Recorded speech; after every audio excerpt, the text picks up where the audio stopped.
Yo, what's up? My name is State, and welcome to the first Iron Man episode of 2026. At least the first time any footage will actually be recorded from this time. I can't wait for what's to come within PokeMMO and how updates and changes and things will affect an account that cannot trade nor use the GTL, but will still engage with the endgame activities of PokeMMO. First things first, we are still in the middle of the Christmas event in 2025. We're about halfway through, we still have 7 days left. You can actually see the timer in the top left-hand corner to always track how far we are into this. I have 7 out of 12 raids done, so a little bit more than half, but there's also a JIRACHI raid at the end of this, and I can't wait to try to get that done as an Iron Man account. I spent hundreds of hours and months preparing raid Pokemon for moments like this. I've also opened up a ton of XMAS presents and Santa presents, which is why I actually have 0 right now currently in my inventory. We are starting fresh today, which is why I also have some decent drip on. I'm currently obsessed with this big dumb apple caving in my stall. We started the Starmie Scavenger hunt kind of on accident last episode and still have to explore that. Some people have been saying it's actually a really good moneymaker once you get all 50 of them found, which I'm curious to see how that plays out on an Iron Man account. We got tons of new alphas and cool Pokemon that are unique to this event from last episode. Make sure to be caught up and check that out before jumping into this one. Every little hour, every moment of progress impacts and changes, and that's like the beauty of you guys following this series. It is a very long, grindy series, the same way an Iron Man account is a very long, grindy journey. For about every 10 hours I play on the account, you guys get about 1 hour of footage. So I truly try my best to chop this up for you guys and just show you the highlights and still have you have fun along the ride. We are starting episode 27 at 1.5 million Pokeyen and 1,333 hours played clean on the dot. There's a lot of 333s appearing around our account right now. It's getting me a little bit suspicious. I also have 33,320 battle points. I also have 33 of 2 different of the new Mysterious Balls, 33 Mysterious Pokeballs and 33 Great Balls, and then 16 Ultras.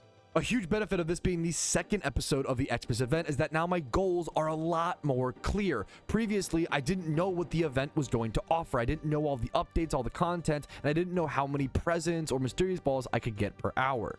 Now that I know a lot more of what we're working with, I can actually put numbers to our goals, and I'm being a little bit overzealous here and actually a little bit, I don't know, I'm kind of out there with these numbers. I don't know if I'll be able to achieve these, but I'm going to try to go for 50 of each Mysterious Ball, 300 XMAS presents opened in total. I've opened 140 so far, 50 Santa presents. I've opened 18 so far. I'm more than doubling most of my numbers when we're already halfway into the event, and on top of that, I haven't done the Starmie Scavenger hunt yet. I haven't finished all the raids. I still have to do JIRACHI. There's a lot of things I have to do before I can even just continue on my typical grinds.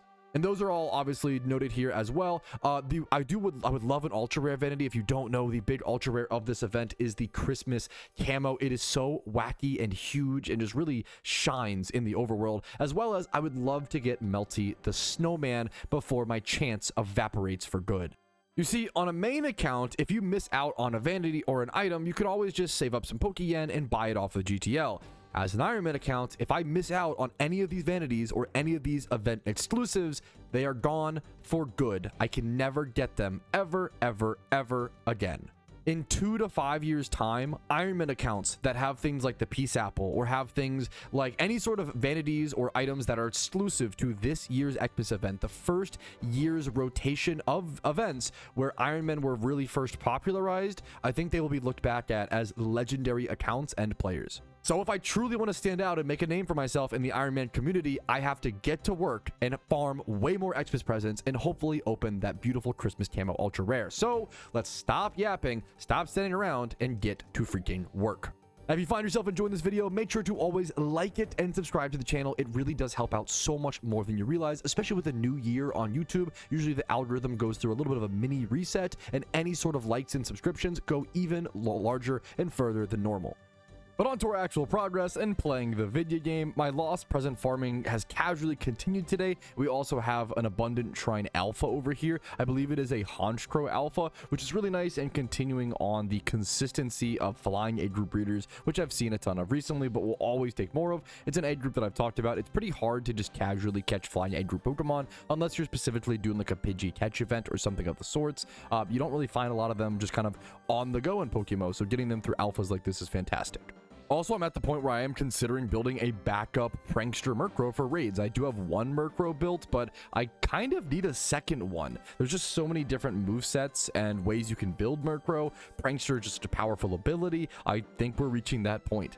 Which is a funny thing to consider when PC box space is easily the biggest problem I'm running into on the Ironman account so far. It's getting really, really bad. It only gets worse. I might even look into setting up some breeds here in a quick second after I make sure to get the lost presence every 10 minutes. I could spend that leftover time setting up some breeds and saving some PC space.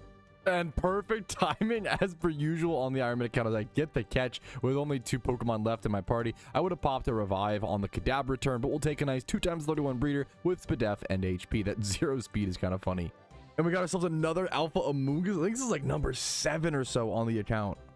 All right, there's the Amoongus catch. Let's see how these IVs roll out. I've caught so many good ones at this point that they're just I mean, like this 3, dude, what? 3x31. Oh my goodness, I've caught so many good ones at this point. Like, it's just more breeders. It's kind of amazing. I'm going to be stocked up on plant A group breeders just because of the event on the Iron, which is just, once again, it's not something you plan for. Like, I had no idea that I would get so many plant IV Pokemon during the fucking Christmas event. Yeah, never expected that. And as you might already know, my boxes are just getting ridiculous. Here's my swarm Pokemon. That's box number 1. Here's all my funguses, and then I have a bunch of... This is supposed to be my EV training box. So I have a bunch of Pokemon that need like EV trained, XP trained, some like finished Pokemon. A bunch of finished raid mons are all up here just hanging out. Over here, I have what is supposed to be a lot of my Halloween event Pokemon and my breeders box. This is, once again, this is what my boxes look like after releasing my rares. I released all 30 of my rare spawns that I used to use with Dittos to egg shunt a little bit, and I couldn't afford the space. This is why I did that, because like, imagine if I still had those in my boxes. I have 1 space here, you know, 4 spaces there. I have like 8 boxes in my PC right now. That's everything. So we've got to figure something out. I'm going to start turning in these probably at some point. Just 5 for any mysterious ball. I'm reaching that point because I just desperately need space. But first things first, I want to breed these funguses. I have so many 1x31 funguses. I already set aside a pair over here, actually. A bunch of these are actually already set up breeds. I think setting up breeds is solution number 1. It'll take a lot of time and effort, but it's worth it for the PC space. All right, the lost present farming continues. I'm up to a pretty good number. I kind of want to keep it a secret at least until later in the evening. It's currently 9 p.m., so I'll see you guys in a few hours for our final tally, I believe, of day 8 of the event. It is New Year's Day as I'm recording, so I didn't grind a ton today. As you would expect, this channel is a lot about playing a ton of PokeMMO, playing a lot of the games that you enjoy, but still trying to find time to actually live life and have a decent balance amongst all of the chaos. But I did go ahead and set up some breeds in between all of the lost present farming. So I have about 13 breeds here. I don't think anything here is like too incredibly special. It's just a bunch of 2x31 breeds. I mostly to clear up PC space and then work towards higher, obviously, tier breeds in the future. But it's just one of those things, you know, like, oh, it's just 2x31 breeds. Like, it's easy to just brush it off and view it as something so small and simple. And I so often do that on this account, but this represents so many hours, so many tens of hours of catch events, right? There's catch events here, like the Pidove, the Bellsprout, the Funguses represent farming this Christmas event. The Dittos represent Ditto farming. The Misdreavious, I believe, was also from like a catch event or from Halloween.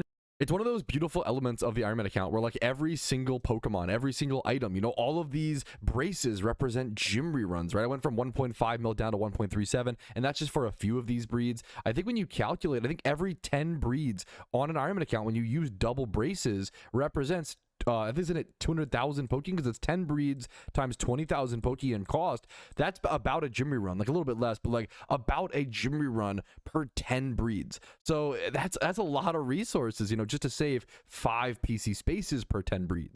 It's just another reminder that even in these mundane moments of going through this, you know, quote unquote same task that I've now done many times now on the Iron Man account. And I think a lot of the account is reaching that point, and it's something that's kind of been in the development, I guess, or kind of like one of the interesting things worth changing and growing about as this series adapts and evolves. Us as players have to adapt and evolve around it as well. It's interesting to see how different the account feels and how things kind of change, and important to remind ourselves that everything does kind of have that impact, and everything does sort of have, you know, every little catch, every Pokemon catch, every action has dividends in the future.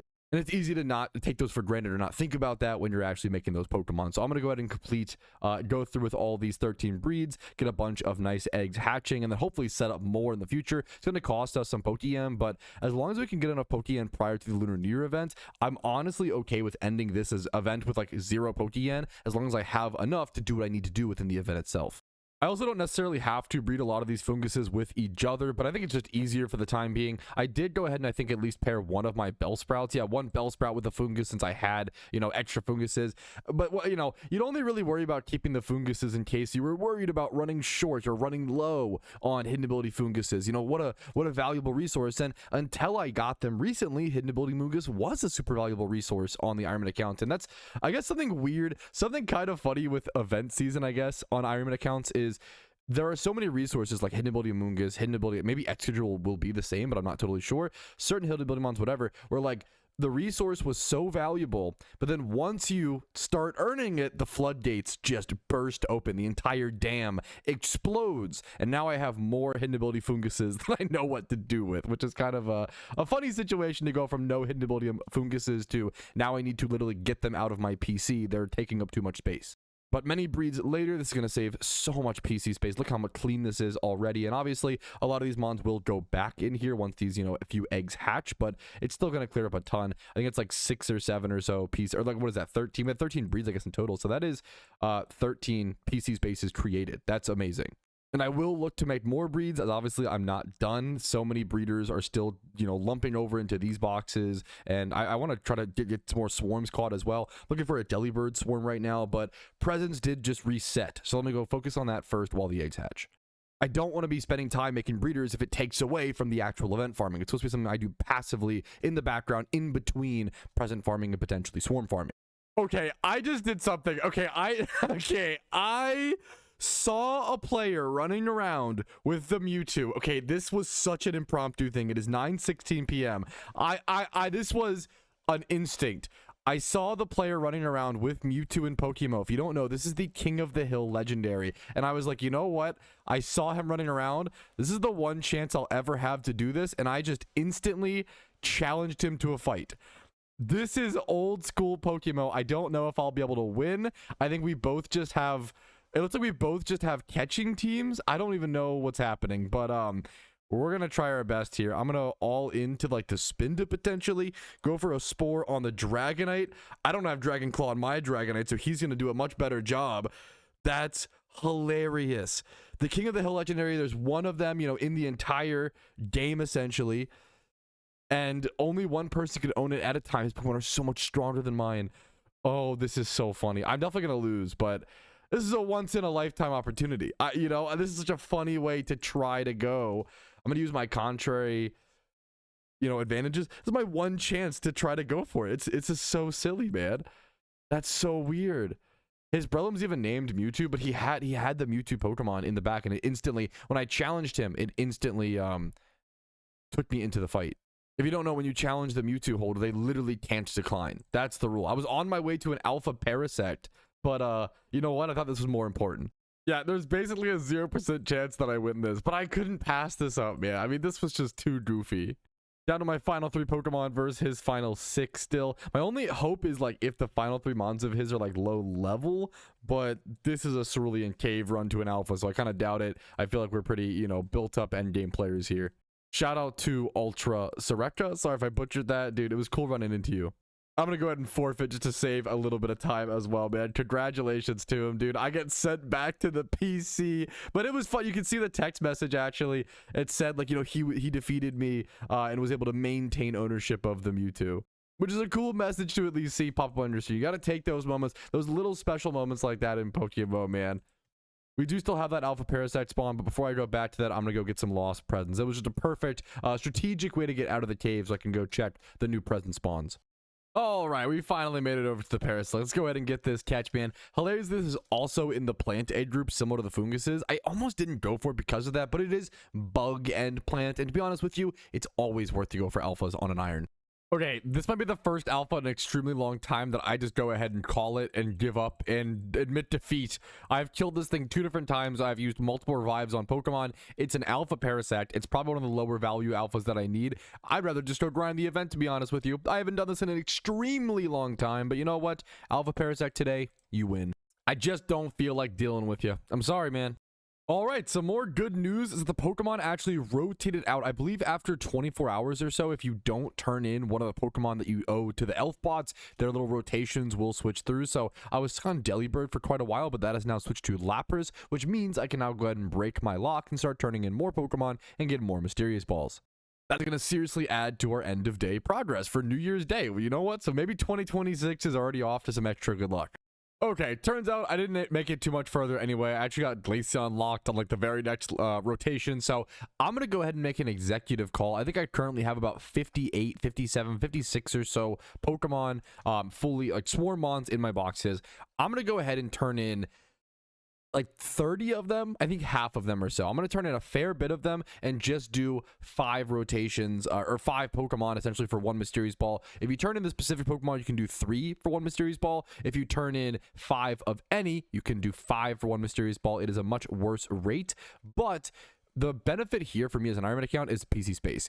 Number 1, and that's going to, I think that will help me just be able to catch more swarms. I think a big thing right now is I'm not doing any of the swarms. I'm pretty much just doing the Lost Presence and then setting up breeds and like doing other things, you know, editing, exporting, little YouTube silly little work on the side, right? But I'm not catching swarm Pokemon and I feel guilty. I'm not getting extra Mysterious Balls because of that. But if I just go in and turn in a bunch of these Pokemon, I think it will motivate me and allow me to actually physically, I think it's more of a mental thing, honestly, but they just allow me to go catch more Pokemon.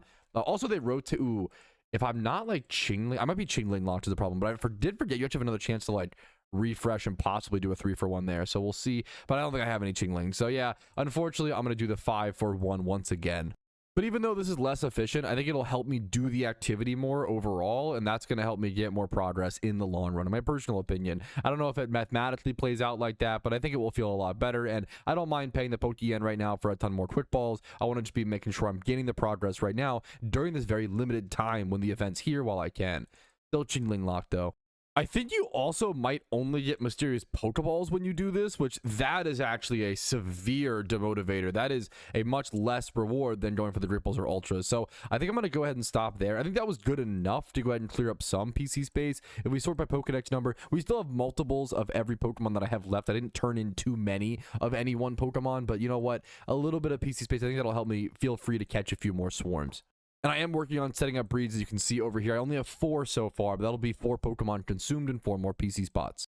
All right, it is almost midnight, so I think it's time to go ahead and wrap things up, turn in all of our hard work for the day. I did not stream today. It's one of the few days I won't stream during the event, as once again, it is New Year's today as I'm recording day 8 of the XMAS event. I have a bunch of presents to turn in, including over 10 of the big presents, so that is going to be 10 Santa presents to open up in the future. We just opened up 18, and that took a while to farm. It's really cool to have 10 of those already back in the bag. It is funny you can't turn in like all of these at once. I don't know. I don't know why that's the mechanic for the event. Usually some sort of like Pokemart UI window would pop up and you would turn in like 40 of them all at once or whatever. This feels a little funny that I have to talk to him every time for each 5 increment. All right, but I think that is everything. I think we are finally caught up. We can go ahead and crank our numbers over onto our little notepad document and see our progress there as well. Now, day 7 was the previous day, and we opened up a ton, like I think all of our sealed product that we had yesterday, and now we are just at the beginning stages of rebuilding. I think for one day, 24 Xmas presents and 10 Santa. I'm proud about that one. 10 Santa is a pretty strong start of rebuilding, especially on a holiday where, once again, I kind of just celebrated and took off and relaxed a lot today. This event has been fantastic for playing while relaxing, and I kind of like that. I do feel like the Pokemon devs do a good job of Halloween is super intense, super busy. Christmas is still super busy, but there's certain activities like the presents that feel pretty chill to grind. There's less FOMO stuff for the most part. It's kind of like Alpha Articuno, to be fair. And then Lunar New Year, I think, goes back to kind of being decently busy. Our Mysterious Ball numbers might be up a little bit today, as we did actually turn in some Swarm Pokemon, which I haven't done in a little bit. So we have 4D, not 49, 40 Mysterious Pokeballs, 34 Great Balls. Only up 1 Great Ball. That's kind of shocking. We are only up 1 Ultra Ball as well. So I guess mostly we just got a few Pokeballs. And then swarm Pokemon in the PC. Let's just go check what that number is at now. There is a clean 50 swarm Pokemon in the PC right now. So still a pretty strong number there as well. Now, something I did today that isn't going to quite make the notepad document, because it's a different kind of metric, a different level of progress that isn't related to the event, is all of the breeds. As you can see, I did set up 13 more breeds, and I'm going to keep trying to set more of these up. I'm not going to do these tonight. I'm too tired. I don't want to wait for these eggs to hatch. I want to hit the hay, but we do have some more breeds coming up here, so I'm pretty proud of that. Happy to go ahead and get these set up, which it cost, you know, a fair bit of Pokeyen. I am reaching below. We're kind of pushing towards that below 1 million Pokeyen mark once again, and I don't mind, once again, I don't mind ending the event broke, but I do need to make sure that I complete all the raids before I do so. I need to make sure that I have all the Pokeyen that I need for TMs or like real breeds for like Pokemon that might be needed to defeat Jirachi or needed to defeat Salamence or things like that. So I do need to be a little bit careful when it comes to that and not overspend until the, you know, I actually get the Jirachi right in my hands. And then same with like the Staryu thing, I still have to do the little Staryu, the Starmie scavenger hunt.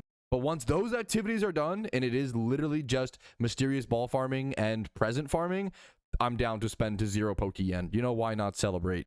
Alrighty, fellas, we are on the Iron Man for another beautiful day. We're gonna try to do like 2 to 3 raids today. Nothing crazy. I don't want to go, you know, it's January 2nd. We still have 5 days left, which is like, it's a bit of time, but like not as much as I would. Honestly, like I'm getting a little stressed on. Hopefully I can complete all these raids.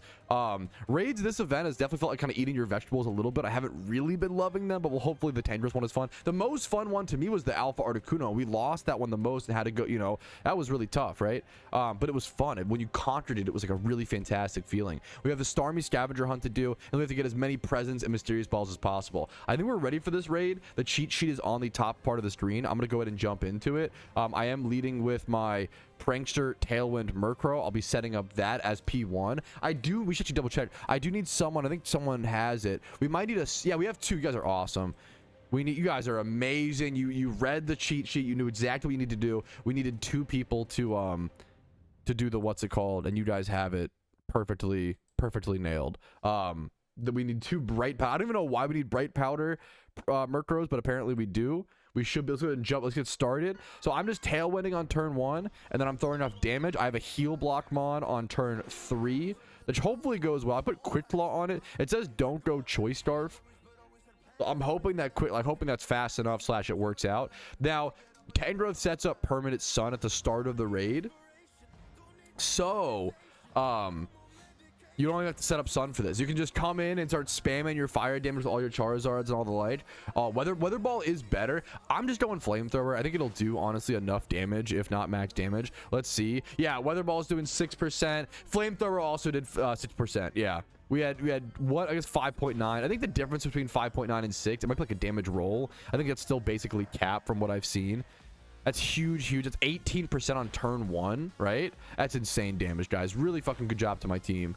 All right, moving on to turn 2, we just come into our Chandelure and get off as much damage as possible. They say you do want to go for 100% accuracy moves here as much as possible. So going for like Flamethrower and stuff like that over Overheat, even though the damage difference is there, is better. I'm assuming there's just, you have to work, like consistency just matters more in this raid than going for max damage. You probably just hit max damage. However, the problem is my Chandelure doesn't have Flamethrower. So I'm going to hope that I hit this 90%. You know, it's literally a 90% accuracy. I'm hoping that I hit it. If I don't, that would suck.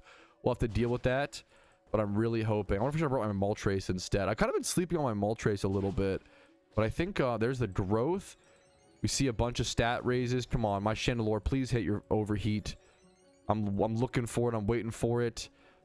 Ooh, okay, we can rest easy. We did max damage cap. We hit the Overheat. Tangrowth is already down to 64%. That's amazing.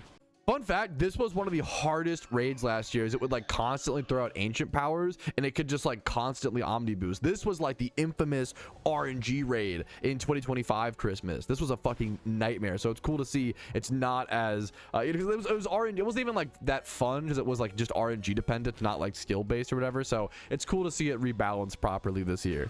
Right, it is now turn 3. Everybody else just going for fire damage. I'm going for a heal block here. My Gothitelle might live, is the one thing. If I do live, I think I just go for like a fake tears or something like that. I'm hoping I am fast enough. I'm naive plus 252 speed. I should be able to get this off.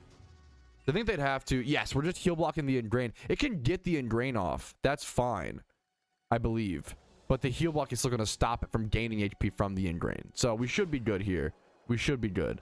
Right now, heal block successfully went off. I think we're on to turn 4. We're just doing fire. I think from here, just fire damage. I think on turn 5, my 2 teammates will come in and go for the Bright Powder, Prankster, Haze, and then Tailwind. One goes for Haze, one goes for Tailwind. They'll have to communicate who does what. But until then, we just go ahead and Flamethrower and keep doing our damage. Tangrowth is down to 40% HP. By the end, I think it should be down to... Let's go actually check here. At the end of the round, we have it exactly on the right calculations. It should be down to 16% by the end of this turn. It's going to Omni boost here as well, but that's okay. We should be doing plenty of damage here. Now, the one important thing is that we save Typhlosions in the very back for last. I don't even know exactly why, but that is the goal. We're going to bring in our Murkrows here. I'm just getting off more damage. My Volcarona does thankfully have Flamethrower, so we can have 100% accuracy here. You see here, that's nice. All right, here is our turn 5 damage. Is there a Cherim ad that pops up? Gotcha. Here is turn 5. Here's our damage. We got our 2 utility moves off. We'll be ending this with Tangrowth at 10% HP. So if we can just get like 2 attacks off on this final turn, it should be. This is a pretty easy raid, man. This is all that preparation coming to meeting execution. All right, and here should be the final turn. I think we have an extra Typhlosion in the back here with this Murkrow as well. We'll go for a Defog. That'll increase our accuracy. Why not? We'll take it. But this should be the final damage. 6% coming in from my Typhlosion. If it survives, you can throw off a Flamethrower afterwards. Tangrowth down to 1.4% HP or so. Now 1.4 after the second Typhlosion gets its damage off, doing 6% as well. This final Typhlosion is going to be perfect. The exact damage we needed. There we go, man. 1.4. There is the boss. The Tangrowth Raid. The 8th raid. 8 out of 12 done, man. We are 66% there. We have 4 left. Well, I guess 4 and Raichu, right? Ooh. Or JIRACHI. Why did I say Raichu? 4 and JIRACHI left, okay? I'm just going to Pokeball this. We got to just keep doing what we can do. I think saving JIRACHI for the final day could be kind of interesting, but also kind of scary if it's that hard. Some people have been saying it's a pretty difficult raid, so we will have to see. There is our Tangrowth caught. I'd love to get at least one more raid done today, potentially with Vanilluxe. Ooh, pretty good stats, man. I will take it. 2 times 31. Wait, is this also... I am underplaying how big of a deal this is. Is this the only way that Iron Man can get access to Regenerator, Tangulas, and Tangrowth? Do we have any other hidden ability Tangulas and Tangrowths on the account? That's insane. That's huge, man. That's one of the most important hidden ability mons. I've been super sleeping on how many amazing hidden ability access Pokemon we've been getting through this event that you have to get through playing the event. I'm underestimating how important raids. I'm getting bumped down with the mains, I guess. For main accounts, raids are kind of whatever. For Iron Man, it's fucking huge. Another beautiful reason to make an Iron Man account, dude. This is the only way to get JIRACHI. If you want JIRACHI as an Iron Man account, this is the way. This is the only way, man. There's so many cool factors like that on an Iron Man account. Dude, I almost made a huge mistake in this raid on the Iron Man account, and I'm glad someone in my link chat talked about it. I didn't think the day would come. I actually need an Infiltrator Chandelure. I never thought that hidden ability access would matter that much, but I need a 3rd Chandelure built on this account. That's how good that Pokemon is. That's crazy. So my Chandelure is not going to be as good here. I'm actually going to have to take that out of my party and then go some sort of either Brick Break Pokemon or Fighting type mon. I think that becomes in my second slot, because basically this raid sets up a light screen on turn 2 at that percentage HP. I can't. Infiltrator can hit through it, but I don't have that. So you either go Infiltrator Chandelure or just some sort of specific fighting type. So I'll have to make up for that on my team. Yeah, we're kind of going off script for this raid because we have a problem. No, I can't tell. I'm either 5-head or this is a terrible strategy enough. I'm off the group, okay? The problems we have to run through with this Vanilluxe is that it acid armors at 85% HP. That's on turn 2, okay? And then, we have to factor in acid armor, light screen, defog, brick break. Those 4 things need to be calculated. I think what we do is instead of defaulting on turn 3, because I don't have an Infiltrator Chandelure, we have to adjust Iron Man strategies. I think I end up brick breaking on turn 3 in place of the default Murkrow, and then that default Murkrow gets moved up to turn 2 and goes for a haze to get rid of the acid armor. I think that becomes, I don't know if I'm being 5-head or 2-head. We're gonna find out in live time in a quick second here, but I think that solves that problem.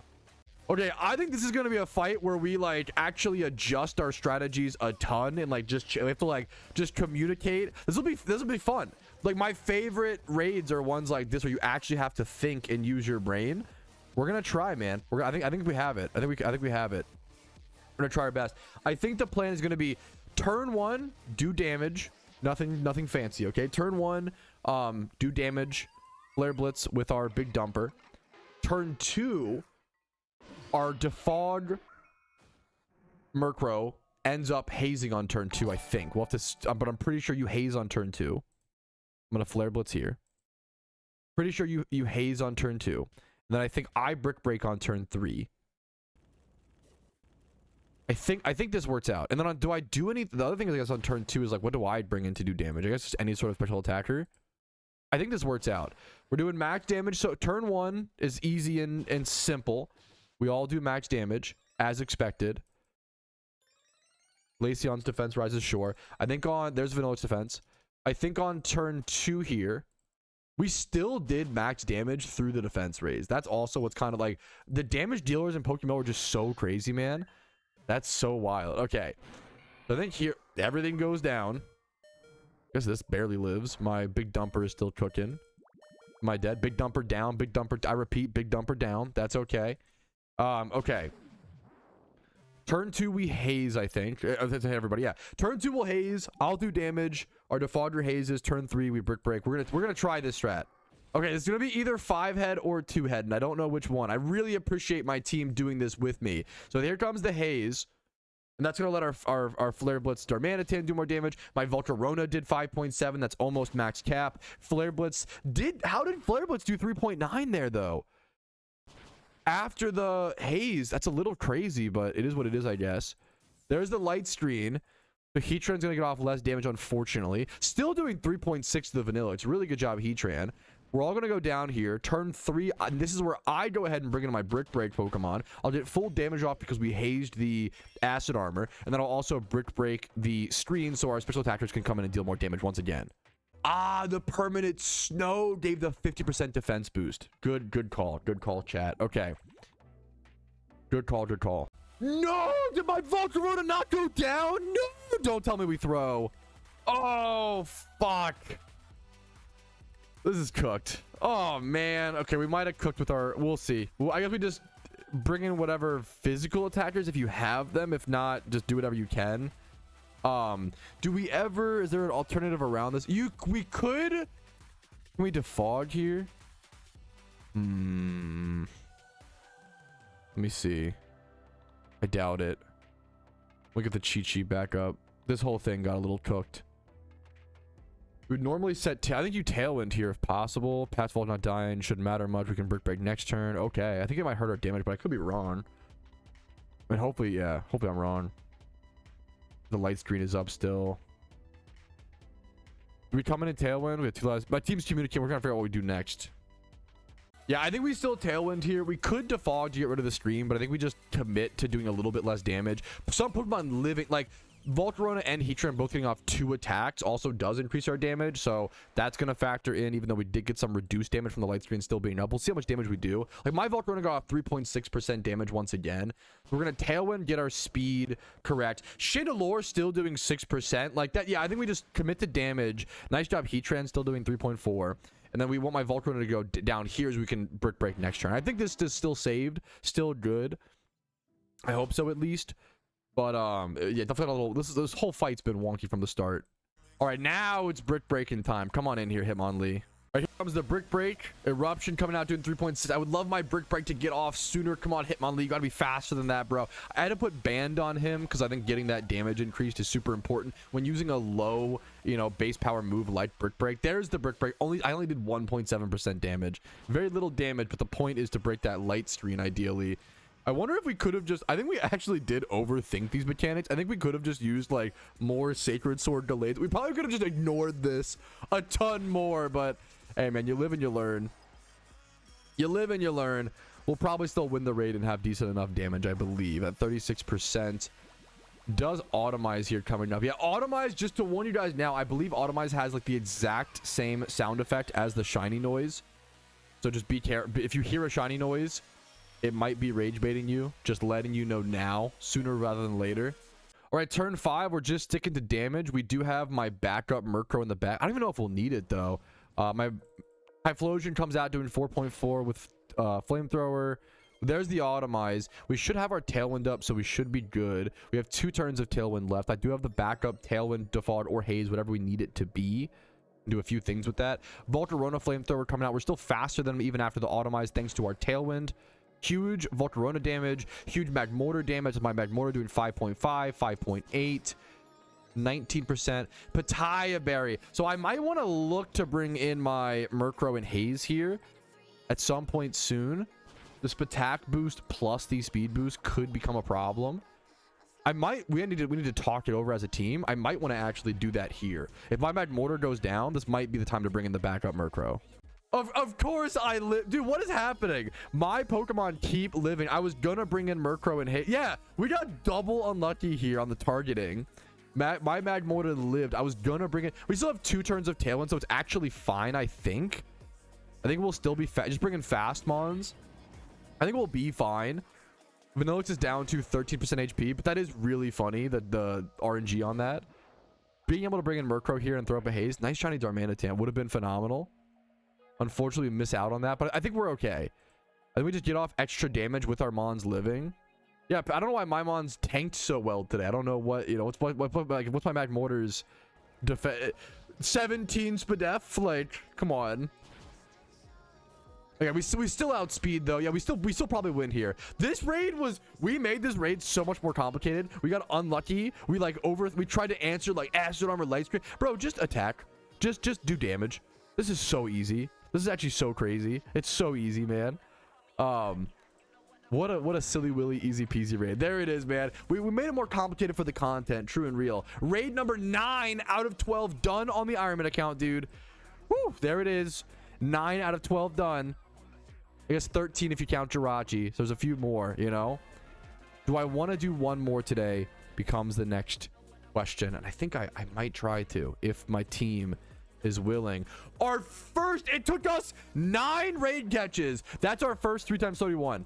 It took us 9 to get a 3x31 catch, man. Good stat placement as well. I would love to have a really nice alpha Vanilluxe, man. It's a cool Pokemon. Vanilluxe, one of my favorite like NU comps. Being able to come in, set up snow, and spam blizzards. I love it, man. I'll have to fix it up a bit, but it's pretty close to being usable. It's a cool Pokemon, dude. Dude, I didn't realize there's so many raids this year that want one player. And we have to just split it up and do the Iron Man or whatever. But there's so many people that want raids that want someone to be tailwinding and then also prankster like hazing. So like I might need to make a Whimsicott. I didn't think I would need a prankster Whimsicott on top of my Murkrow, but I think I also need that so I can have them on. The Whimsicott can set up tailwind, and then I can have Murkrow in the back to do hazing as well. You can't have multiple Pokemon the same. You can't have like 2 Murkrows, for example, right? Like to the same species clause. So this event is giving me a good list of more raid mons I'll need in the future, like that Marowak we talked about earlier. All right, but I came over here to get a gravity TM really quick on my Sableye. That's a move I've seen pop up a ton throughout this event, so just getting one for the future will be really nice as well. And that'll help me be... I'm going to end up being like the P1 here. Most of my team is going to be utility Pokemon, which is fun to kind of be the support of the team and help out. All right, we're making it. We're getting the job done, dude. I was just telling chat, I feel like shit today, man. I'm like hungover. It's been a weird time mentally for me. I've been having some mental health stuff. And what I always try to push, what I always try to say is like, if you can just get your day-to-day stuff done on days you feel like shit, on days you're sick, on days you're not feeling good mentally, whatever it is, if you can just, you don't have to move boulders, you don't have to change the world, but if you can just get some of your day-to-day stuff done on the days you feel like shit, that level of progress, that level of consistency is so much more than moving boulders. You will, dude, you are my fucking hero. If you are that person who is fucking feels like shit. You still get your kid to school. You still fucking go to the grocery store. You still go to work. You still make dinner. Like, you're the fucking GOAT. Like, that shit is so hard. And we fucking all do it. We gotta push ourselves to get it done. I feel like shit today. And today, it sounds funny, but my progress is PokeMMO raids, okay? So what I'm doing, I'm just trying to fucking lock in, push through. If you can still make progress on those days where you feel like shit, oh my god, the dividends down the road are insane. We're gonna lock in. We're gonna do our 3rd raid of the day. Go above and beyond. I only want to do 2. We say fuck it. We push through. We go for number 3. We get Togekiss done. You gotta hype, you gotta hype yourself up, Rapid. There's a lot of people in this world who will be your biggest. There's tons of people in this world who will hate on you. You can't be hating on yourself, okay? You gotta be your supporter, okay? There's other people who will hate on you for you, you know? Let's go ahead and jump into it. Let's jump into it, man. We've got the Tailwind lead into the Togekiss. I've got Gravity Sableye on turn 2. Heal block on turn 3. Some damage dealers in the back. I think this raid's gonna go smoothly. Togekiss, look at the beautiful rainbow. Can we just wait? Can we just appreciate? This is gorgeous. This like custom little effect for this raid only. I'm sorry, hello? That's one of the prettiest things I've seen in PokeMMO, man. That's fucking gorgeous. That's fucking angelic, bro. All right, we're on turn 2. We're going for the big fat Gravity. This is going to help all my teammates get off their 90% moves, their 80% Stone Edges. We got Rock, Wrecker, Rhyperior. It's cool the Pokemon we get to utilize in this raid, dude. I got Choice Scarf Rampardos. I love this Pokemon, dude. We get to use some really cool Mons in this Togekiss raid. Okay, turn 3, we're going for the heal block. Togekiss already down to 67%. We had a Tyranitar live, which is going to got some huge extra damage. We're still good on our utility Pokemon. This raid is going swimmingly. We have the beautiful rainbow in the background. You gotta love it, dude. Dude, I even Quick Claw procs the heal block. That's huge, man. I hope please also kill me. That's actually the best case scenario just happened. I Quick Claw procs the heal block, which matters. My dot tail's pretty slow, as well as it immediately killed me after. That's actually perfect setup right now for this Togekiss raid. All right, next up, I am coming in just to do damage. This poor Tyranitar is getting bullied, bro. He's frozen and confused. Just finish him off, Togekiss. You're playing with your food, little bro. We're just coming in to do damage here, throwing off some big head smashes. We're starting this turn with Togekiss at 54% damage or 54% HP. I'm curious to see what it will end on here. All right, we are moving on to turn 5 here. I think my job is just to continue doing damage. I wonder if I should have brought... I wonder if that was a mistake. If I should have brought a different Pokemon here. We need to come in and Haze and Tailwind. There is one Mon that stayed alive. I need to make sure who has... Is this the lucky... Who has this? One of our people won't be able to bring in their Murkrow. Okay. That's good to know. So somebody... Okay, I'm going to go Archeops then. I'll save the Rhyperior in the back in case we get a Tailwind set up. But I think going Archeops here is better. This raid, we could lose, actually. This could be a problem. This is getting a little sketchy. I don't know if we Tailwind or Haze here. I think we Tailwind. I think we... TW. I think we Tailwind, but I could be wrong. This raid's getting a little sketchy, man. It's still at 34%. I think the speed's more important, but I could be wrong. I'm going to go for the big head smash on Archeops. Hopefully we do enough damage. I'll have my Rhyperior. There's 6% from my Archeops. Come on, we need damage here. Show me the damage. Down to 28% HP. What Mons do we have left? I only have one Mon left after this. Stone Edge doing 4%. Damn. So there's the Starf Berry, so we can Haze coming up in a sec.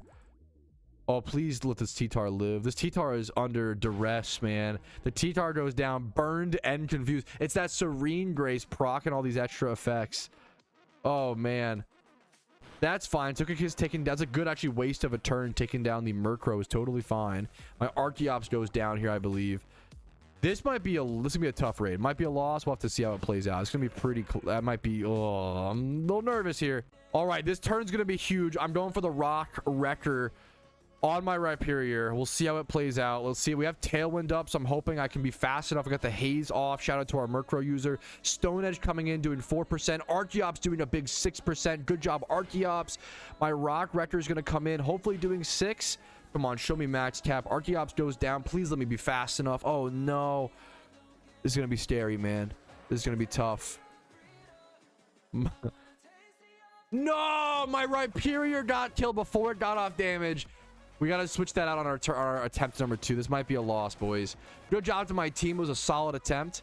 All right, here's our final turn. I have 0 Pokemon left. If we have 3 attackers here, could we win? Oh, no, it's 2.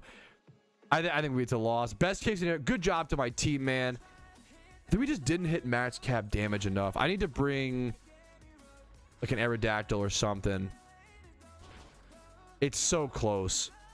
We got really close, man. This was a really close run. Really good job to my team. Okay, we lost, but it was really close. It was 4% HP. I think all I have to do is switch out my Rhyperior. I think literally if I just switch this out for a faster Pokemon, we can get the win. Or if I bring it in sooner, if I keep my like Starfire and Pardos in the back, I think that's it. I think that's just a small change. Everybody's saying, switch to Thunder Team, switch to this, change your entire strategy. If you get pulled over by a cop for speeding on the way to work, do you start driving a bike to work every day? It's a small adjustment, boys, a small adjustment. All right, attempt number 2 is underway. I think with the Assault Gear T-Tar and then also just bringing it in earlier, I think we can definitely do this second attempt. We couldn't beat it first try, but that's okay. I think it was just a skill gap. I think I made a lot of mistakes. I think I should have brought in my slower mons earlier. I'm just kind of once again casually trying to get stuff done today, even though we're feeling a little wonky, and that's what it's all about, dude. So let's get some stuff done. Okay, I think this is the situation where I make the better skill play this time. Like last time I didn't do this. I think just bringing in the slow Pokemon here while we have Tailwind and the opponent is also like not speed boost. I think that's better here. I think this should be the only like change we have to make. It's just me going T-Tar here. We missed it by 4 point whatever % damage. Like literally just getting one more attack off makes this a winnable fight now. There's 6% from our Archeops. Really nice job. My Stone Edge did 3.8. Hopefully that's not amazing. Sorry about that. Hopefully it's decent. I also have Assault Gear. I wonder if I love Assault Gear. I wonder if going Assault Gear is kind of troll into this fight because of Serene Grace, because of your Pokemon being so likely to be confused by Water Pulse, frozen by the Tri-Attack or the Ice Beam or whatever, right? So like, oh, that's probably true. I bet it's better to just go like damage item on your T-Tar versus, even though Assault Gear is so cool and so tempting, I think damage is better. I keep discovering that along so many different raids. Mine might dodge a status though. A burn would be really bad. The Heat Wave, did I get Heat Wave burned? I think I did. Yep, we both got burned. Am I gonna get burned and confused? Is that what's gonna happen? Show it to me. Yep. It's like 60% chance. Like not that, you know, crazy, but damn. Okay, this is gonna be a close fight, man. We might lose again, unfortunately, but I think it is just RNG and damage. Like the T-Tar getting burned here is really unfortunate, which is obviously decently likely due to the Serene Grace. I'm not trying to say like, oh, it's so unlucky. Like it's really not, right? But Togekiss is at 25% HP. I'm down to my last attacker. I should be able to do 6% here with Rampardos. We just keep missing on damage slightly. Let's see if we can pull this out. Our gravity is still up, which is huge. Like Stone Edge only doing 3.7 there is tough. We just got to figure out damage. Archeops Head Smash doing 6%. Beautiful. Hopefully my Rampardos can do 6. 5.8. Not quite 6. 5.8. Puts Togekiss down to 9.8. If we could just get 2 more attacks off, we should be there, but I don't know if we'll get there in time. There's a Stone Edge from T-Tar, the burns T-Tar. I mean, that 1.9% matters. That 1.9 matters. That could give us the extra chip we need. We just need we're so close, man. If this Aerodactyl lives, wait, if the Aerodactyl lives, that could be huge. No, I cursed it. I jinxed it. If this thing lived, oh, that would have been really good. Let's see if we have 2 other attackers that can come in and like do decently. Like they don't have to do cap. If we could have 2 attackers come in and do 4, if someone could do 3.8 and the other do like max or 5 or 6, come on. I don't know what's left in our team. This is so freaking close. I don't know if I should bring like a Cloyster. Maybe that's a mon that I need to just make sure we're hitting max damage cap. I don't know what we have left. Let's see, man. I'm cooked. We might. It's gonna be really close. Stone Edge from the Aerodactyl comes out doing 4.3. If someone has 1 attacker left, I have to like go through and see what people have. If someone has 1 attacker left, we have it. But if not, we're gonna be cooked. You're gonna haze off, lowering the Togekiss stats. Togekiss is down to 3.4% damage. It's 1 attack every time. If we have an Archeops in the back, I think it's GG. I think this Archeops from Jaspin will save us. I think you got it, dude. I think this is really close. A really tough fight, but I think we might have it thanks to that last Archeops. And this Aerodactyl, man. Good works. We have Tailwind. Now, if you... Oh, wait. Is the scary thing... Wait, let me see. Do you have to hit the... Wait. We have 2 attackers. Wait, what? Oh, we're good. We're good. There's no gravity. If we miss... If you have higher... If we miss both, we lose. Okay. Rampardos is the fucking goat. If we could have potentially missed both 80% or whatever. Woo! That was a tough raid, man. 3rd raid of the day on a day that I expected to only do 2. That leaves me the situation where next time I can do like 2 raids tomorrow and then do put a full day into JIRACHI, or just try to go for JIRACHI in the same day, but I kind of doubt it. Oh man, good job. Shout out to my teammates. Really good work, really good communication. These raids have been... Some have been tough, some have been really easy. That was a decently tough one. We had some like decent like on the fly strategy adjustments. Good job to my teammates. Alpha Togekiss on the Ironman account looks beautiful. Beautiful Pokemon. 31 HP. We're only missing speed. The stat placements are actually insane. I'll need more Alpha Dittos to breed with this. Is the only problem is it's male. That kind of sucks, but that's okay. Beautiful Pokemon, beautiful stat rolls. Oh, good job, guys. I am so done with raids for the day there, guys. Really good job. I'm exhausted. Really good progress. I'm gonna go farm a few lost presents and probably do a little bit of shiny hunts to get up to 30,000 encounters today. I feel like that's a cool little milestone. Let's finish things up for today on the Iron. Pat, do you have any big plans for the Ironman this year? I do. As long as things go, and like things could always change, like 7 months or whatever is so long. My biggest goal, like especially like post event season, I want to do Shiny Wars on the Ironman account. I've talked about it a lot, obviously, but I haven't really made like an official announcement. But so much of the Ironman account post event season, once the Lunar New Year event is over, is going to be fossil farming, fossil farming as much as possible. Just saving those mysterious balls, catching Dittos once we're closer to the event, getting my PC space, you know, stocked up with Dittos and eggs. Really, I mean, hilariously, catch events are still going to be super crucial. Like winning catch events to that would be it. So winning a catch event to have 1 Donator status ticket on standby for Shiny Wars would be huge. I can't. Yeah. Leppas. Yeah. Oh, you just reminded me. Oh my god. I am gonna have to farm a scary amount of Leppas if I want to do Shiny Wars properly. Oh no, I'm gonna try my best, man. It's gonna be so hard. Yeah, PC space, or it's a tough call. Like for Shiny Wars, PC space or 30-day. I'm not sure which is better for the eggs or I don't know. The tough thing is on an Ironman account, you can prep eggs to start. You can't really egg shunt after your first batch is hatched, because you can't go catch Dittos during Shiny Wars. That's fucking trolling, right? That would be so bad for your team. You cannot go egg shunt like that on an Ironman account during Shiny Wars. At that point, you just hit hordes, you know? Yeah, I'm gonna have to we'll have to calculate. We should run some numbers, like some actual numbers, and get some hardline goals towards what I'll need potentially for Shiny Wars as an Ironman account. It's gonna be so much harder than the main. Okay, let's run some numbers. If you pop about 100 Leppas an hour, just to like keep it simple, it should be maybe like 120 or so. Let's say 100. Let's do it. 120 Leppas an hour. Okay, 14 hours a day times 30. Is that how many? 50,400 Leppas is about how many I'll need. Is that right? That's not. This might sound fucked up. That's actually not as much as I thought I would need. Like, that's actually less. That's kind of not. That's doable. Right? Copium? 50. Actually, well. So I have 200. That's a solid start. 50,000. We'll see how long it takes me to get 1,000 and go from there. I have to start doing Jimmy runs and farming berries. The other thing is I have to spend at least 1 hour every day doing a Jimmy run, because it costs me 150,000 Poke Yen to berry farm every day on the Iron. It's so expensive money wise to berry farm on the Iron, not just, you know, the berries and seeds themselves. No, I couldn't agree more, Mist. Not being able to pop shiny charms is already a huge like hindrance, like as an Ironman account, not having access to that. I don't think it's possible for an Ironman to get top 3. I don't know if it is. I think it's just I would like to prove that wrong in my wildest dreams, But I think it's just, I think literally one person on an Iron Man account would be such a hindrance. I don't know if it's possible. Now, so we can't afford shiny charms. That won't happen, right? Donator status. I think you'd have to save up. You'd have to win catch events. You'd have to win PvP tournaments and try to save up for the 30-day, which would suck to use one of your most valuable resources on a temporary thing like this. But it would be, yeah, it'd be crazy.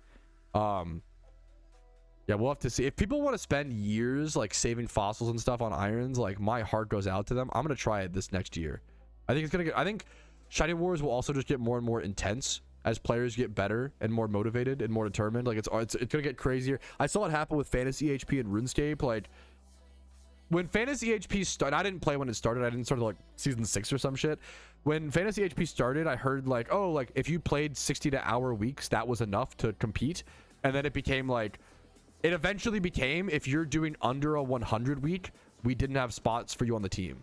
Like, and that's disgusting. Like, RuneScape players are fucking sick in the head, where they're literally like, oh yeah, if you can't at least play 100 hours efficiently in the week, we literally don't have space for you. We have too many people that are willing to grind too hard. That was a crazy, and there were people who, you know, loved the game and loved it, but had to like move away from because it was just too much. And it is a lot. I get it, man.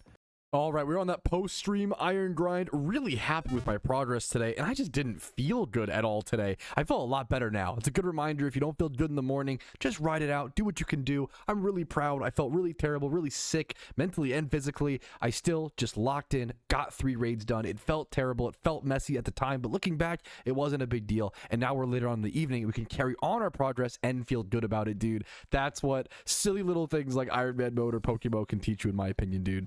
First things first, I want to start turning in some of these Pokemon. I finally got some Stantlers and some other Pokemon, so I want to make sure I can turn in as many as possible. I have well over 60 swarm Pokemon in my PC, so let's go ahead and get started and clear up some big PC space and probably go do our breeds here in a quick sec as well. Wait, what the hell? Another Snowboarder Scarf? I don't think I've seen that yet. That's, it has me kind of peculiar over here. I don't know if that's a bug or intended. I did get some duplicates of these from XMAS presents. I think 2 more of these, but you get 1 from turning in. If there was some update or some weird reset that reset the vanities you get, and I could like potentially get like a second Pudgy Penguin, not the Pudgy Penguin situation starting all over again. I mean, I'm really far from it. We'll have to see, but that would be really crazy. 180 helped so far, by the way. Cool to keep track of that big number and see it go up. Okay, I feel like I had a pretty good rotation and had a lot of turn-ins before I finally got locked. And I'm also Swinub locked, which is, I feel like, one of the easier Pokemon to be locked on. As a quick ballable swarm, I'm happy to be Swinub locked any day of the week. And now my PC boxes look like this, which is a vast improvement on what it was before. That's like maybe like the lowest amount of swarm mons we've had in our PC in a quick sec. And new raids defeated today does mean new alphas over in our PC. And I do want to dedicate like a Ditto to this Tangrowth breed at some point. But right now we got to focus on getting this number back to normal. Look how many Pokemon are over here. This thing is just stuffed to the brim. I'm going to go ahead and go start some of these breeds, get some eggs hatching, and get some more 2x31s, 3x31s, and good breeders on the account. Our Pokeon stack may be low, but our progress is high, so who gives a damn? Let's go ahead and talk to the daycare man and look at what breeds we'll be going through today. A lot of 2x31s once again, really just trying to clear up some space and also utilize and just kind of process the Pokemon that we got from these events. Now, this is a cool breed, though. I am breeding a hidden ability Drifloon. This is actually from the Halloween event, and I did make sure to name it, make female. I do want to keep this a Drifloon. Drifloon's a really cool Pokemon. I would love to have some, like maybe even multiple different builds. I would love to take it into NU. I always tell the story of I had a friend that really taught me the power of Drifloon. I was talking shit about Drifloon. He said, yo, bro, load up, you know, Pokemon Showdown, and he just cooked me.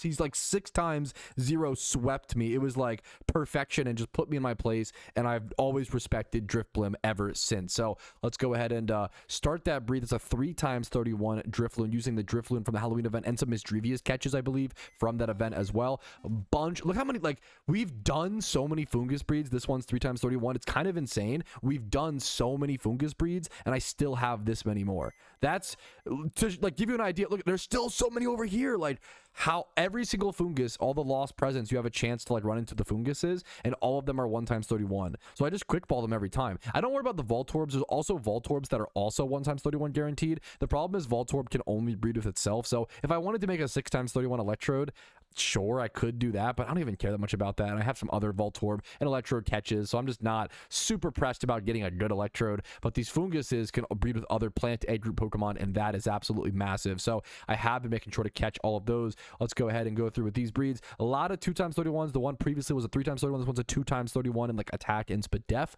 if I recall correctly. Next up, we've got one 3x31 HP, attack, and defense. Next up, I'm assuming another 2x31. Show it to me. Come on.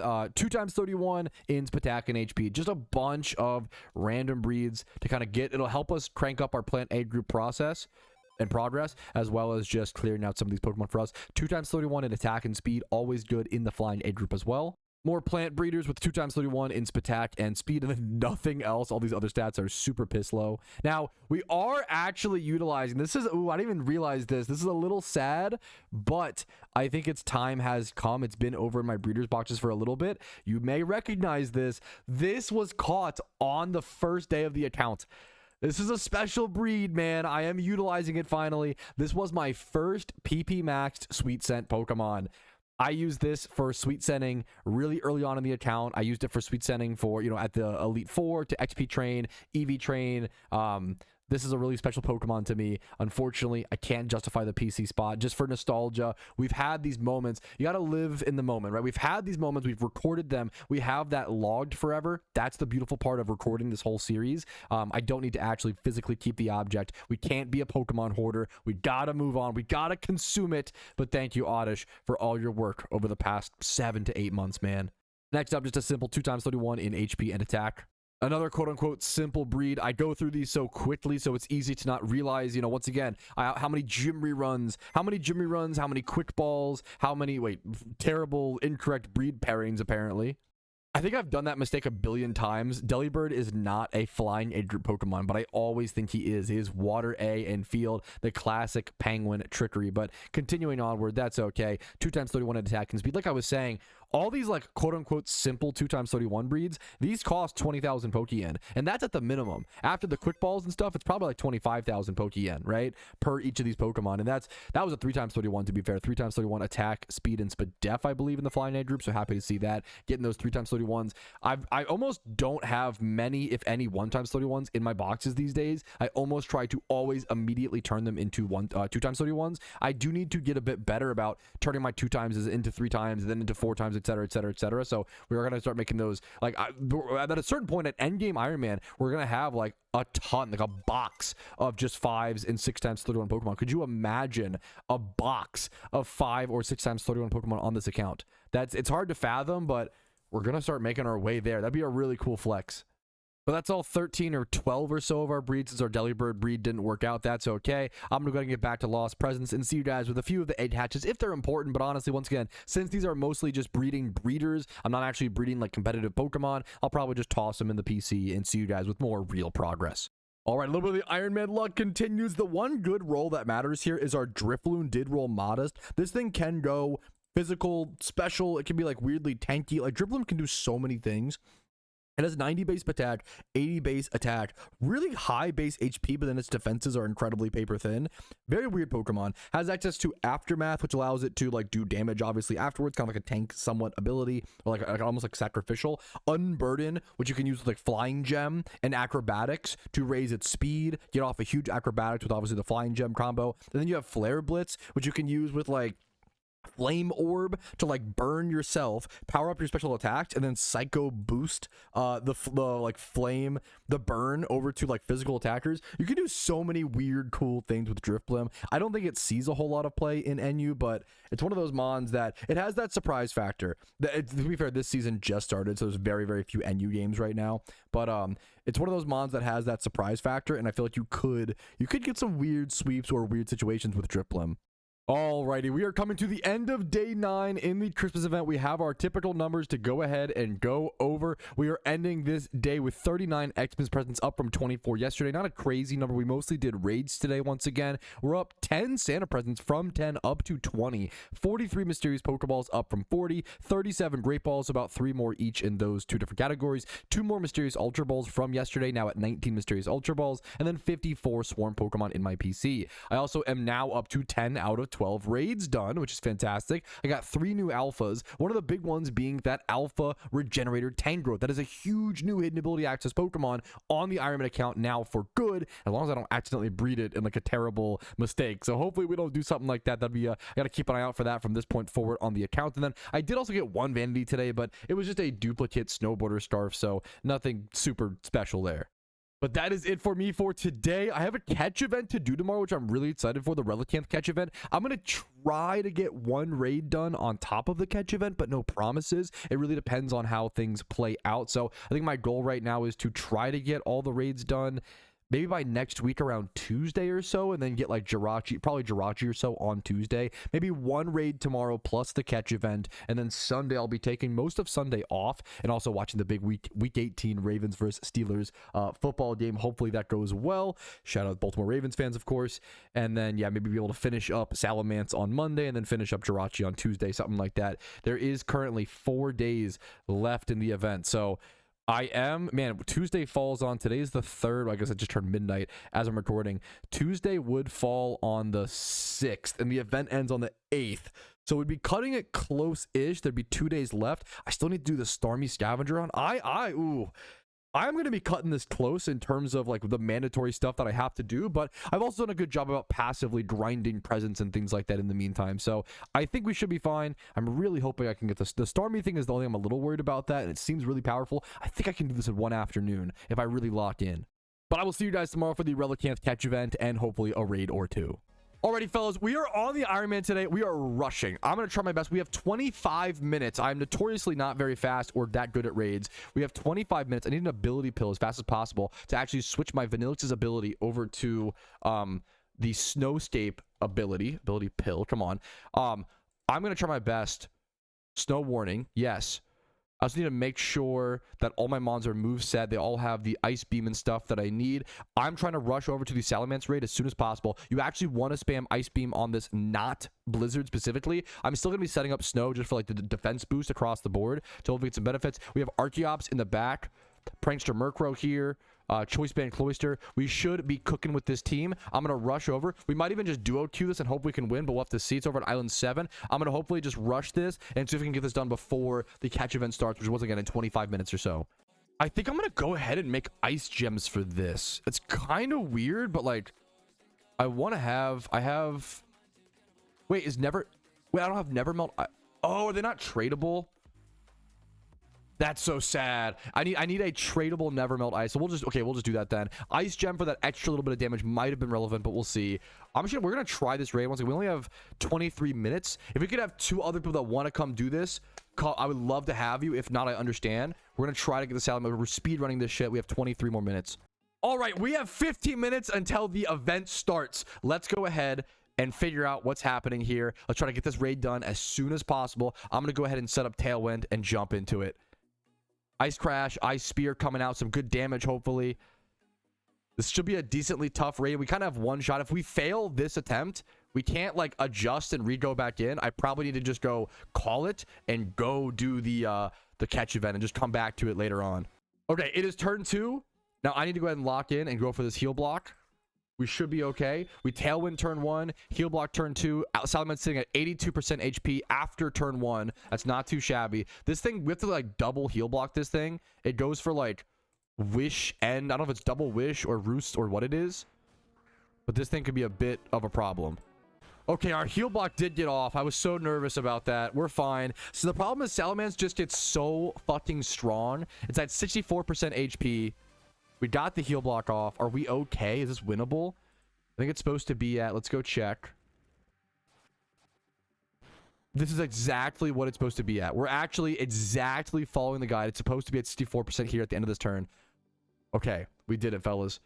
The problem is I'm going to bring in my, like, Vanilluxe here, but it's going to do, like, nothing. Like, it's so mostly irrelevant, I believe. We just go full damage here. We're just trying to... This thing is +6 attack, so it's just going to one-shot everything. This snow warning to raise the defenses of our ice types is, like, going to do nothing. All right, we're just going for full damage here. We do want to go Ice Beam over Blizzard. Nice shiny Hydreigon Flex. Some random helping hands, some random support moves. The main thing that matters here is Salamence's HP at the end of this turn.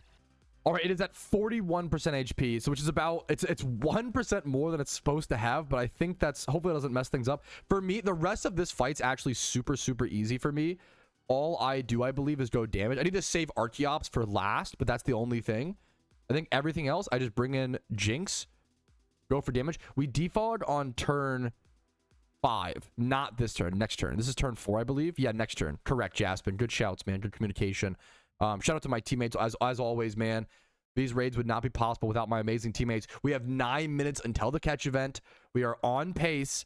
And if we can't beat this, it's not the end of the world. I'll probably like put this team in my PC in a way where I remember to just quickly pull it out after the event is over. But if I can get this done before the event and then go to Gardevoir after and get all 12 raids done and then have JIRACHI open to JIRACHI on Monday and then finish up raids. Oh, we could be in a really good spot, boys. A really good spot on the Ironman account for progress here. Look at that damage my Jinx just took. Was that just from coming in? Oh my god. The magma pool. Thankfully, we outspeed. We still have Tailwind up, I believe. Yup, our last turn of Tailwind. That damage was crazy. I think we're fine. No, we're fine.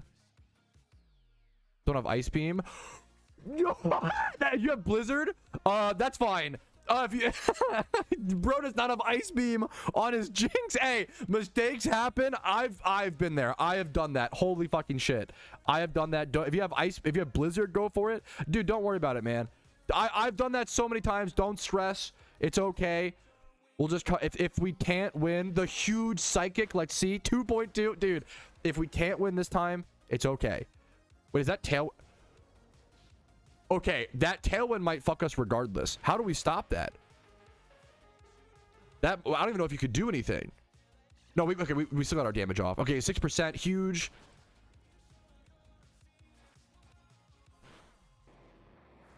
Oh, the Blastoise was too slow. We need fast Mons in this back part.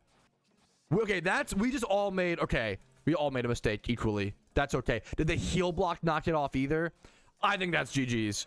I think we all made a mistake there. That's okay. We need to save our faster Mons for the back. Icy Wind is an interesting option. Well, but it's Tailwind. I don't know. It's cool, but I don't know if it's really worth it. We're gonna try. I think this is GG's, but Aerodactyl's not a bad option. I think this is GG's, but it was a solid attempt. We'll do it next time for sure. I think we can just keep this team in the PC, keep it like organized. We'll get it done after. Should be really fast and easy. We know where the raid's at. Practice makes this so much easier. Wait, don't we all? If we all have an Archeops in the back, oh, one of us. Okay, wait. If we can all do 6% on the final turn, it's 24%. It's gonna be really close. It's gonna be really. It might come down to like a 4. It might live at 4%. Or if the head smash doesn't do max, I mean that's fair enough. You know, it is what it is. It was a really close fight though. I'll take it for our first attempt, dude. The crunch that goes down. Yeah, the plus its attack. Yeah, head smash did max damage. We made a bunch of mistakes. We're only gonna be off by a little bit, man. It's definitely a loss. I don't think there's any chance we ever live this, unless like. Does Salamence have any attack that he can miss? Look how close this was. Like, if we had one Pokemon that could have outspent, like, that's a pretty good... I'm pretty happy with that. That's a pretty good first run, dude. We will for sure get this taken care of. Yeah, like, I don't know if there's any chance he could miss an attack. I think it's cooked. If he just declaws all of us, he's plus his attack. I think it's GG's. It was a really close fight, man. That was a really, really close fight. We'll take it, man. If this could live... Nah, that's GG's. That's okay. We're going to go do the Relicanth catch event. We're going to come back. We're going to take this guy on after the event is over, and we'll surely take care of him, okay? It was like one of our Mons could outspeed. That's okay, man. I'll take it. Really close fight. A few percentages off. We'll get it taken care of next time for sure. We have 4 minutes to set up for the Relicanth catch event. Let's sprint over to it. Oh my god, my PC space. Okay. Thankfully, oh my god, I have to do a catch event with this much PC space. Thankfully, oh my god. Thankfully, Relicanth is such a rare Pokemon. I think that this will actually be enough. If this was any other catch event, I would have to release every Mon as I go or something. And I'll probably still do that here. This is disgusting. I need PC. I guess I need PC. Okay, we have 1 minute until the event starts. I need to rush. All right, I am late to the catch event. I'm going to be using synchronized strategies. You can use like sticky hold. What is the best strategy here is honestly really tough to tell. I think Relicanth is rare enough to where I think it's worth to just go ahead and lead synchronize. And then I'm going to put a Starf on this as well so I can actually make sure I outspeed everything and then actually run away. Do I have a Starf on me? I do not. We're going to hope it's fast enough. But I'm just going to lead synchronize, hope for that +5 synchronized boost, and then just switch to my Breloom and try to catch every Relicanth possible. It should be False Swipe, Spore, Net Ball when you get it. But even when you get it, the catch rate's so difficult. I think it's like someone was saying it's just like a 68% catch rate, False Swipe, Spored, and Net Balled. So this is just a tough catch event. There will be very few catches, which means every catch really matters, which makes that synchronized ability, in my opinion, pay off more. So we'll see how this event plays out. I'll see you guys with the first catch after we find our first Relicanth. We're in 2 minutes into the event. I wonder if this is like one of the rare events where it's actually worth to lure. I'm going to try, just because Relicanth spawns are so rare that if you get one in a double battle, it obviously slows down the encounter. Well, it slows down the catch, but it gives you a higher chance of seeing Relicanths. I'm gonna try it. I'm gonna try to pop lures and see how that feels. That also makes up for the tough like bite chance of fishing. Double edge warning. I would have totally forgotten about that. Thank you, True Moon. Oh, this is gonna be an insane catch event. These have double edge as well. There's our first Relicanth. That's gonna be so. This is gonna be a tough event, dude. Insanely tough. I'm gonna try to. Okay. Switch to Breloom. I'm gonna Spore first and then False Swipe. This is gonna be so awkward. Also, it has Head Smash, which is 50% damage recoil. This thing has wait, does this thing have takedown, Head Smash? No shot. No shot. This thing has takedown, Head Smash, double edge. Double edge. It's at no, takedown's on a lower level. It shouldn't have that. Depending on what level you encounter them at, it's gonna have double edge and Head Smash. If you're luring. If you're not luring, it might have takedown. Luring raises the level, so that's what's doing that. 40 to 50. That's actually okay. That's kind of crazy. Oh, but it's Rock Head, so it didn't take the recoil. The Giga Chad strat is finding Rock Head Relicanth, which is a 50-50 chance. You have to, dude. This event is really particular. You want to no, it does not all. It's 50-50. Switch from a Rockhead. So you want to get lucky and roll the Rockhead Relicanths. Also, my False Swipe does 20% damage. What is this catch event? This is going to be an extremely weird, slow, and competitive catch event. I'm excited, dude. Every catch is going to matter so much. There is our first Relicanth catch. It took 8 turns and 6 minutes. That's not that bad. Adamant. Okay. Like, that's not even. Also, green shards for the Iron Man are actually really good. I love shards. Holy crap. It's not that bad. It's a +10 overall. It's a 131. Do you want to hear something disgusting, chat? This might be the best catch of mine throughout the event. Like, that's very likely. I'm gonna nickname it after this encounter. It's a 131 overall score. I'm gonna go ahead and take the guess now. I bet you the average person catches like 6 to 8, maybe 6 to 10 Relicanths in this whole event. You only get like 6 to 10 dice rolls. It's gonna be really tough, man. Apparently the Relicanths also have rest. Someone just typed like, oh, turn 20 Relicanth use rest. Dude, this event is gonna be fucking gonna give people nightmares, unironically. Yeah, I thought that net ball was gonna be the best ball for this, but I think it's timer because it takes so many false swipes to beat it down. Also, I couldn't have I just got hyper beamed. I just got hyper beamed in 2026. I need to go grab a choice Starf as well in a quick sec. Oh, this event is this might be the hardest catch event we've played so far on the Ironman account. Like literally the hardest one so far within our 7 months of playtime. That's crazy. Okay, Chad is begging me to try. We're gonna test this for science. We're gonna try this. Someone said try going Smeargle. Yeah, the Hydro does almost no damage. They said try to soak it, and the benefit of soaking is that my false swipe will now do neutral damage. Now there's a lot of things here. I'm losing attack damage because my Breloom's obviously higher attack stat than my Smeargle, but it becomes neutral. Let's see if this does more. That did do a little more. No, chat was actually spitting. I think, but the problem is the Monka. I think now I just spore it and hope for the back. It's this one has Swift Swim. It is not. This event is so complicated. You have to figure out, is your Relicanth Swift Swim or Head Smash? Should you go Spearow and Soak? Should you go like, I think Breloom for Sustain. My Spearow's already like losing so much HP. Maybe you go Smeargle if it's not dead, and then go, is it worth the time to go heal? This is one of the most complicated catch events I've seen in a long time. Now we have to net ball here because we're not late enough into the fight where Timer Ball exceeds the catch rate of net ball, but at a certain point we'll do that. This is a very unique, very specific, very complicated event. It's a lot of fun. I'm loving it because of that, honestly. All right, I'm gonna record for every Relicanth catch because everyone is so huge. I've synchronized both of my catches so far. Oh, I was so excited. It's a 103. It's not. That's nothing. That's nothing. Every Relicanth catch is huge, though. It's 15 minutes. We've caught 2 Relicanths. At that pace, we should see 8 Relicanths throughout the whole event. There's number 3. Let's see if we can get lucky. Okay, third okay, synchronizing is paying off. I literally hit Adamant on all of them. This could be the winner. Show me like a 145. What? Back to also, these stats are so similar. Back to back 103s. What? All right, new Relicanth catch, not Adamant, Sassy Nature 114. Nothing crazy special, but a Relicanth catch is a Relicanth catch. We are 32 minutes into the event. What the where did the time go? All right, the event has come to an end. I was able to get 6 Relicanths. I mean, I'm gonna submit one. I think my best was actually the 131. I literally said when I caught it. That's crazy.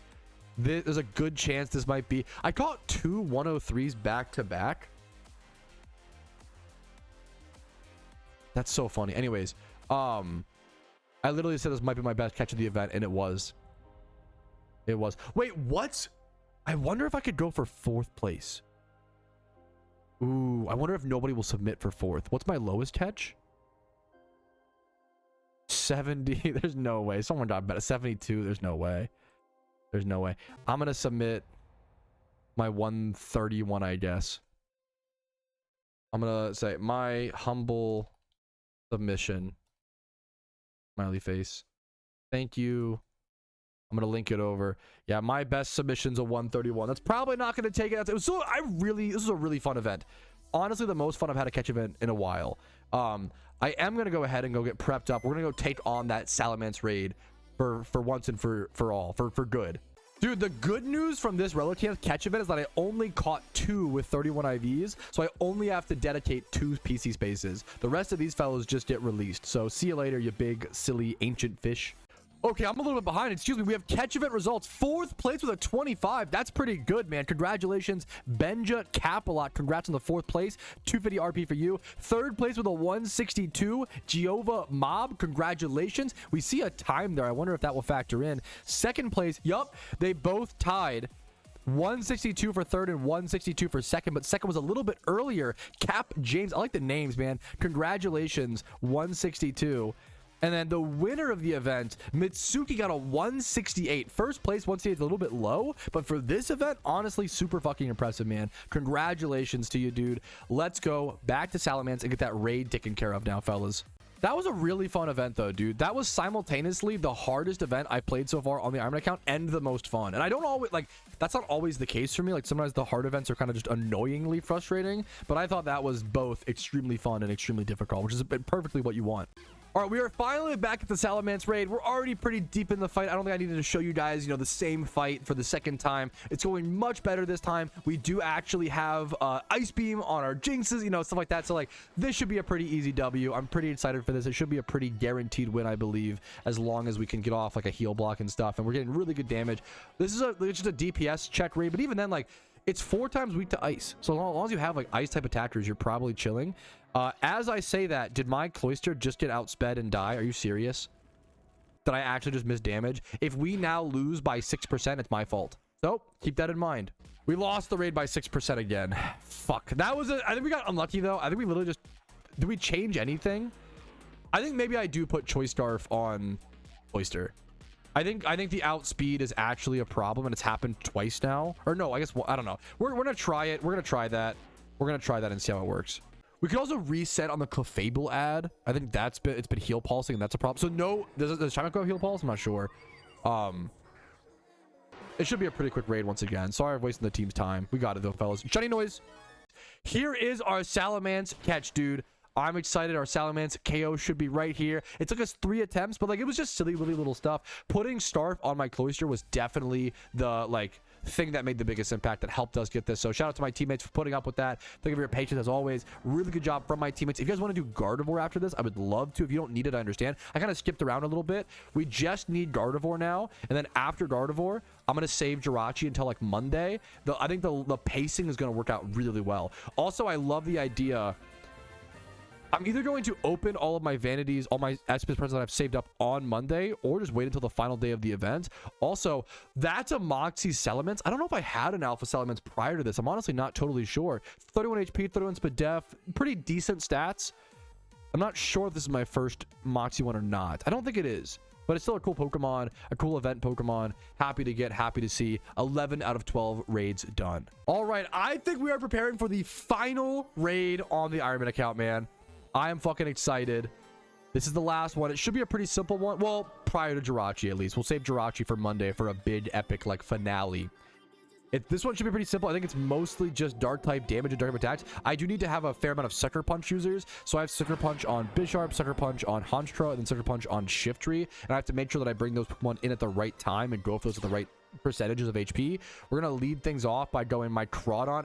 I love this Crawdon. It's the best wild catch on the account. This is a wild catch, not bred. Adamant nature, 4 times 31, 1 times 30 in all the right stats. This is a ludicrous, my luckiest wild caught mon, and it's gonna come in handy here with a big fat Choice Scarf, adaptability, crunch, stab attack coming out. Should go crazy. We're looking, so Gardevoir, what it does is it sets up Trick Room, but then it also reverses its own Trick Room. So all you have to do is like bring in the Sucker Punch mons on the right turn and cook it up as best we can. So hopefully we can do enough damage. My Crunch did do 6%. Very happy with that. And we just keep carrying on, and this should be the final raid before Jirachi, man. I can't wait. I'm so excited, man. This has been a really cool. Raids are tough at times. They're frustrating. They're exhausting. They're mentally taxing. But the feeling you get when you defeat them all is amazing. They are such a fucking cool accomplishment in the game. Even if I don't love them all the time, I'm lucky. I do love that I'm able to do them, and I love that we can get them done on an Ironman account. All right, now on turn 2, we go ahead and just go for the Sucker Punch to not worry about the Trick Room shenanigans. Really easy turn here, but I'm going to record it to show you guys. I am just clicking Sucker Punch into the big dumb Gardevoir. All right, I think we're on turn 4 in the Gardevoir raid. Everything going swimmingly, making sure to bring out our Sucker Punch mons when we need them and then not when we don't. A heal block will go up here. I'm going to go for Sucker Punch here into the Gardevoir. It's going to hit below 35% HP here very, very soon. This fight is going swimmingly. This is the final fight before the big bad Jirachi boss. Okay, this Gardevoir raid is going so swimmingly alongside the Salamence, and my team is so good. Alpha, Jasmine, and Politoed are kicking ass. If you guys want to try to do Jirachi today, I will try. I think we could do it today. I think we could push through. This whole event has been, oh, I'm physically sick, I'm mentally having a tough time, all these things. We keep pushing through. I think doing Jirachi today just so perfectly encapsulate how this event has been, and I think it's poetic. I think we should try to push Jirachi today. I think we should try for it, fellas. This might be the raid that I overthunk the most. This was so piss easy and simple. I think last year Gardevoir was like the hardest raid. Gardevoir required so much communication, was incredibly difficult last year. And this year it's literally just Sucker Punch, Sucker Punch, Sucker Punch, Assurance, do any damage, Sucker Punch. Like it's so I'm just like, I think I'm thrown off because of that. Is this thing gonna die to Sand Chip? That would also be incredibly poetic. Does it take it? Raids take Sand Chip damage, correct? It's at 0.9%. I think all of our damage is dead for this turn. I want to see this roll. The Sandstorm went down at the... Okay, we put it back up, boys, with Boomer.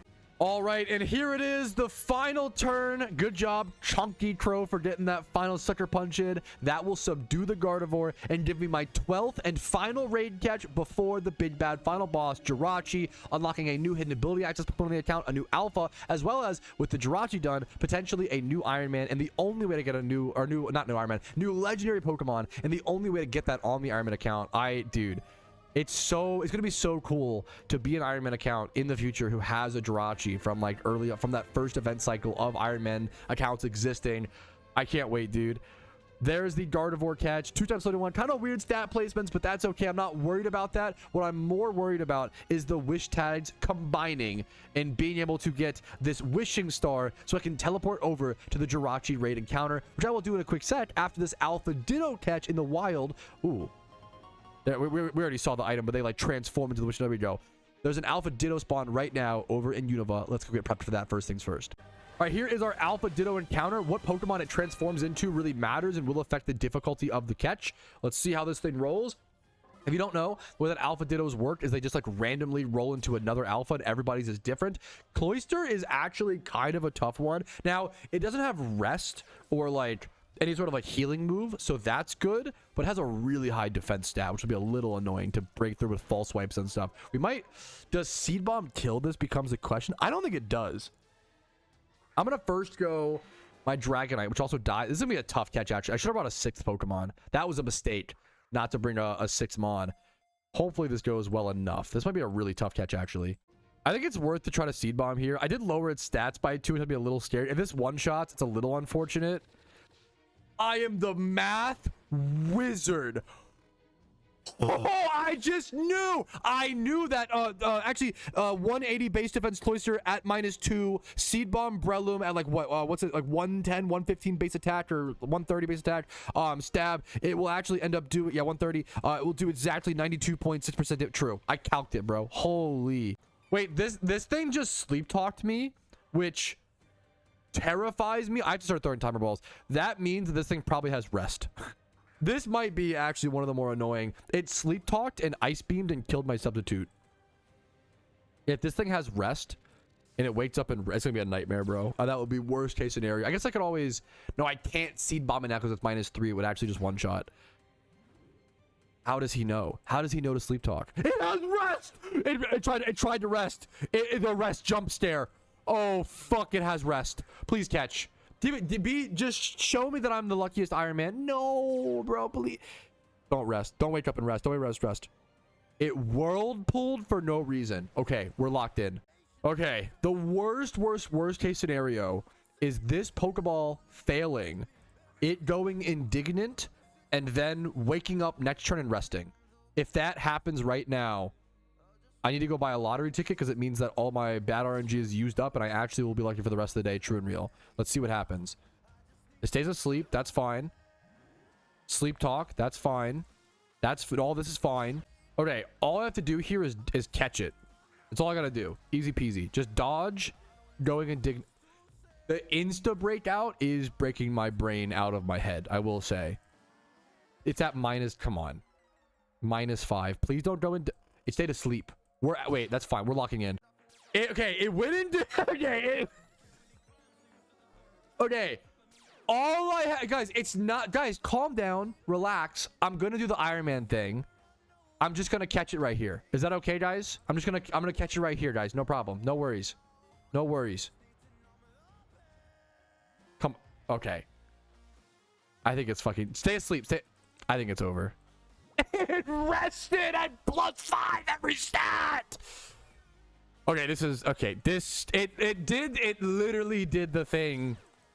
I'm saving up my good RNG for the JIRACHI Raid. It's okay. We're wasting all of our bad RNG here on purpose. We're gonna get shiny JIRACHI, guys. That's what this means. That's what this means for sure. No way. Dude, how is this fight not over? How do I still have a chance? It missed a whirlpool last turn. He's +4 speed. Okay, all I need to do is keep spamming timer balls until it gets to neutral speed, and then I can bring it... I should have run on Parasect there probably. I need to spore it again, but I can't spore it because it's so much faster than me. I'm wasting so many timer balls. I believe this is it, man. This. I believe this Ditto better be 4 times 31, bro. It's over. It's slowing down my JIRACHI Raid. It's over at P2 Laboratory, so it takes like 3 business days to surf over to. Okay, good news is it out of Ice Beam? PP? That might be I'm gonna try to spore it. It rested. It just outplayed me. It knew that I would try to put it to sleep. How is it 500 IQ? Okay, I'm kind of going crazy on this alpha. I'm gonna revive. I'm gonna revive my Breloom, try to lock in and save this. This is a 20. We're only 24 turns in so far. That's not that bad, actually. Okay, we've gotten it from +5 in every stat back to neutral. I believe we can do it, boys. Okay, it only cost me 40 timer balls, but we are gonna catch this. I actually believe. He tried to rest. What a noob, dude. Get spored. Our Parasect is now faster. We just catch it at 100% HP. It's that easy, boys. Oh, what a weird. That was a 31 turn alpha catch. For like the most mediocre alpha. Dude, Danny was right. Danny literally said he was like the hardest alpha catches always have the worst IVs. I don't know why it's true, but it is. That catch was a nightmare. That took so long. It's JIRACHI raid time, boys. All right, fellas, I think it's time. We have the cheat sheet up. We're heading to JIRACHI. I'll show you the team here in a quick sec. Look at this. We're at the 4-star. I don't know if I'll be doing the 5-star in this event. We'll see what the rewards are, but I definitely want the 4-star. The battle ahead. Level 80. I don't need level 100. That's actually so good. The team I'm using, level 100, Typhlosion, the classic PVM King lead. Focus Sash, Flare Blitz, Darmanitan. Focus Sash, actually a valuable resource on the Ironman account, so I have to be careful not to waste this where possible. I'm using my Entei here. It is hasty nature. It would be better if it was adamant. We don't have access to that yet. It's still a beautiful Entei. Sacred Fire, Choice Band. Using a legendary to get another legendary on the account feels awesome. Our Charizard, one of the most important Pokemon we created on this account. Fire Gem and Heat Wave. Volcarona. We get to run Assault Deer Volcarona here, which is pretty fun and cool if you ask me. Heat Wave and Assault Deer, and then Magmortar. I think my job, I have the easy job on this raid. My teammates are doing a bunch of coordinated utility stuff. I've been the utility and the support person through a lot of these raids, and this is the first one of the first raids where I get to kind of just sit back. I don't have to think at all. I just get to click damage. I basically just clicked Eruption, Heat Wave. I just click damage throughout the whole raid. So I get to fucking have this little victory lap and get a new legendary on an account that cannot trade or use the GTL, the one JIRACHI that I am allotted this year. Let's go ahead and do this raid and get this bad boy and hopefully get some good stat rolls. Dude, this is amazing. I don't have to think at all. No brain required. This is preparation. I usually say meets execution. There's no execution here. I'm literally just clicking the move I'm supposed to click. It's very simple, very easy. This feels amazing. If we're all raids, dude, this feels so satisfying. Thanks to my teammates, man. Being able to just click on the final raid, just have this beautiful victory lap, this beautiful moment. I'm enjoying it, man. Big Dumper, no! Oh, the Focus Sash. I see why we now needed that. The Focus Sash letting Big Dumper hang on through the Doom Desire. I only have 3 Focus Sashes left on the Ironman account. They cost BP to buy, so it's kind of a valuable resource for me. Shout out to Big Dumper, getting 5.9% damage off before dying. Good work, soldier. All my fire mons, all these mons that I spent months and months preparing, dude.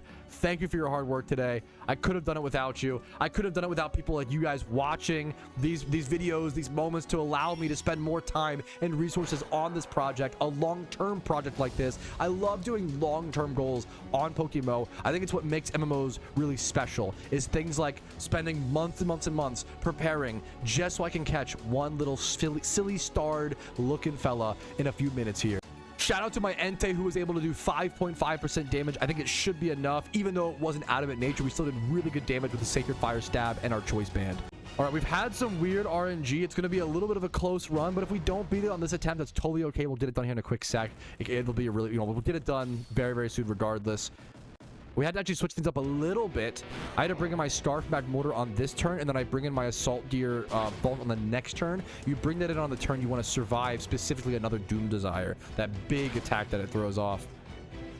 Let's see. My Scarf Magmortar did 4.2%. Not max cap. Not great, but not, not bad.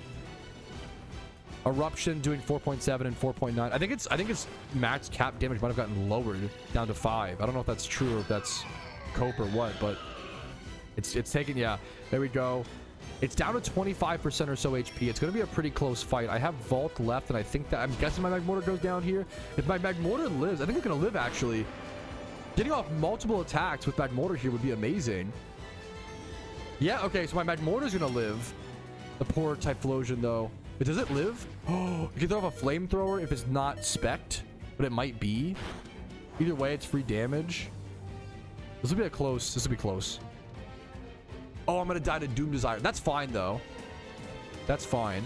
That's 25% HP. This is a weird fight.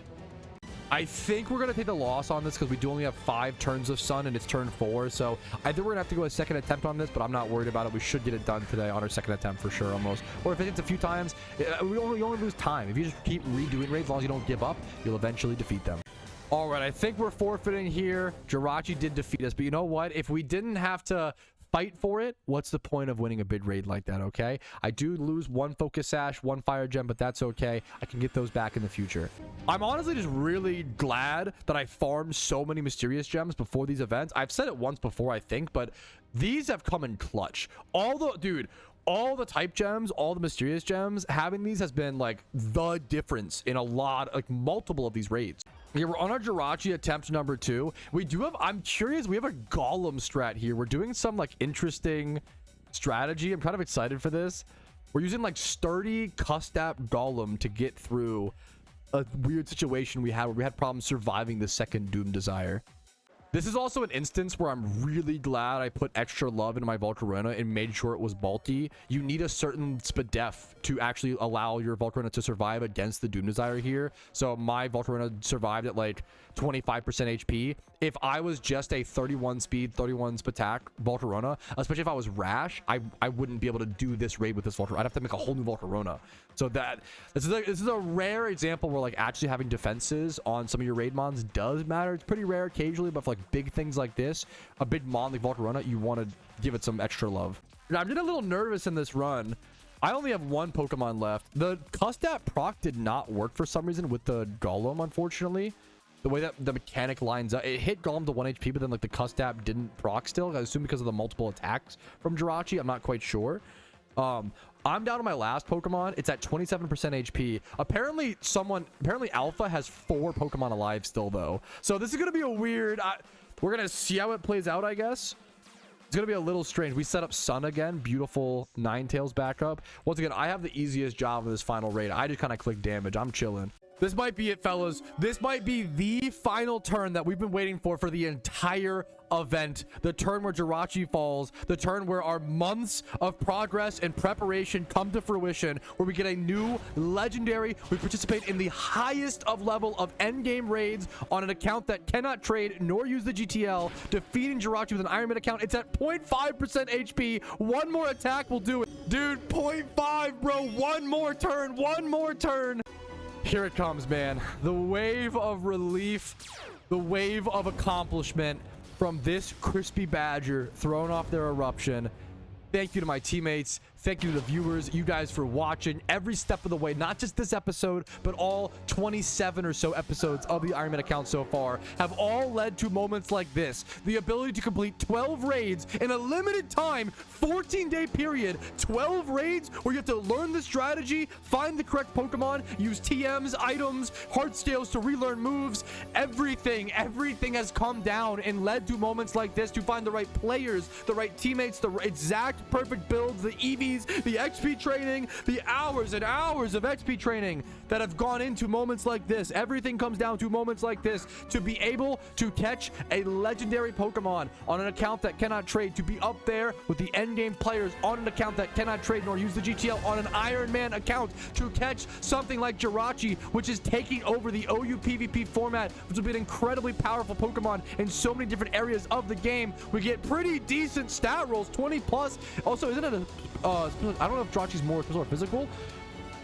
20 plus in almost every stat. I will take it, man. Honestly, a pretty good catch, but really just a beautiful Pokemon. We are done raids. We are done raids for this event for Christmas on the Iron Man account, and someone just redeemed to name the JIRACHI. I don't know why it's become a bit to name legendary Pokemon different legendaries on my Iron Man, but it has. JIRACHI will now be known as Manaphy. Thank you guys for watching. Oh my goodness, we did it. And now all we have left is, in my opinion, the fun parts of the event. I like the raids. This was like worth it, don't get me wrong, but I'm glad to be done is what I'll say. I'm glad it's over. We get to focus on, from this point forward, focus on farming presents, getting sick drip, getting mysterious balls for shiny wars, as well as these Starmie scavenger hunts. I really only have like one last thing that I really need to do, be the Starmie scavenger hunts, and then everything else is cherries on tops.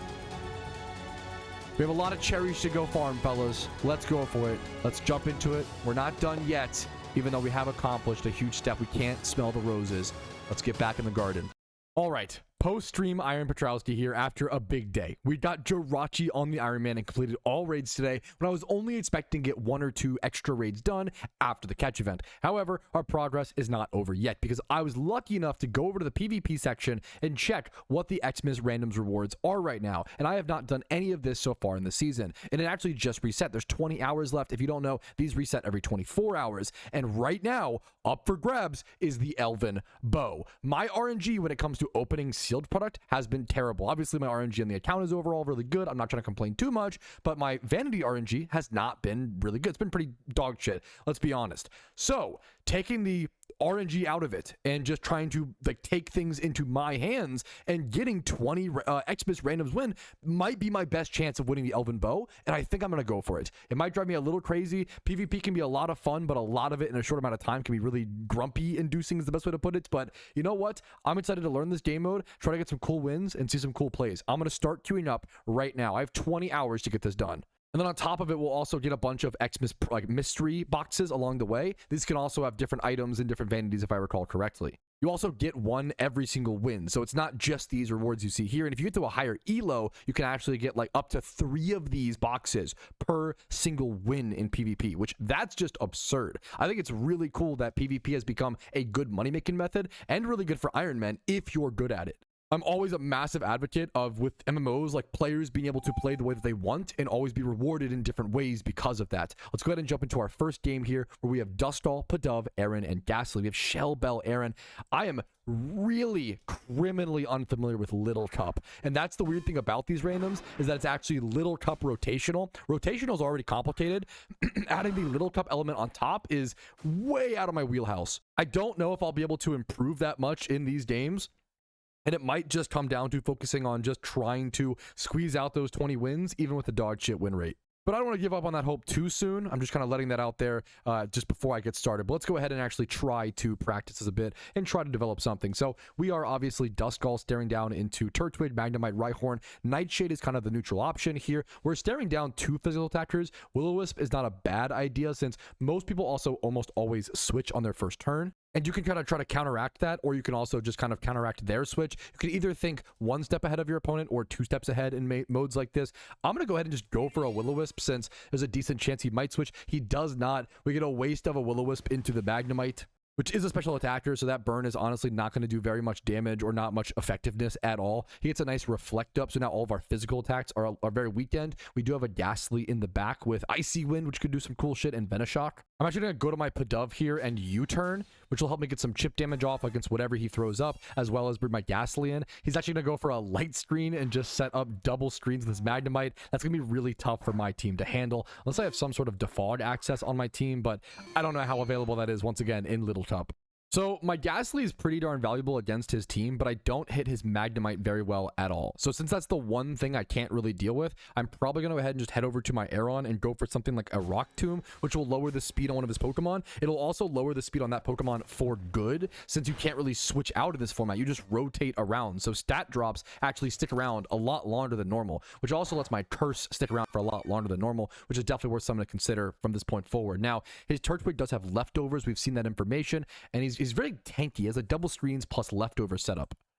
I wonder if I'm over-respecting this Magnemite as a source of physical damage. I might just start going for curses here on my Aeron, and he might not be able to deal with that. Sonic Boom is something I'm worried about on the Magnemite, which can do just flat levels of damage, but I don't even know if they'd put that in this game mode. I'm honestly not totally sure. I'm going to try to set up a curse and see how my opponent responds. And don't worry, I will not be showing you guys every single full game throughout this process, but I do want to show you some of the really early learning progress, and then also show you some of the middle level, learning progress, and then hopefully some of the later progress as I reach like 20 wins or so. So there's a crunch, like doing extremely little damage. He's going to sustain a little bit. I'm going to set up a curse. I can get really strong, get really defensive. Do I want to just go for damage here or just continue to go for curses? I could bulldoze. Bulldoze, it's a lot of his team as well. Is it stab? We're rock steel, so we're not ground, so we do not get stab. I'm going to go for another curse here.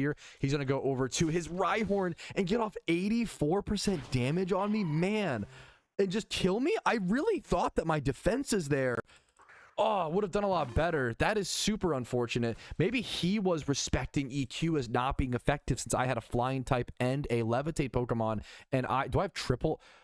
I had triple, and I still do, ground immunity. I did not realize my opponent. That's a perfect example of one of those learning things. Like, my opponent must have been playing around that. It must have been thinking about that nonstop, and I didn't think about it at all. It's a huge mistake on my end. So the obvious play is for me to go for some sort of Will-O-Wisp here. I don't know how much he's going to expect that. I think I don't know my player's level. Yeah, he is. So my player is much better than me. My opponent is much better than me. He's going for that obvious expectation. I think I'm just going to go ahead and take the L here, honestly. My opponent is playing, but we could take this as we're going to lose this game, almost certainly. We need to take it as a learning session. We've already learned a lot of things, like trying to think through our opponent's eyes with that EQ situation and levitate.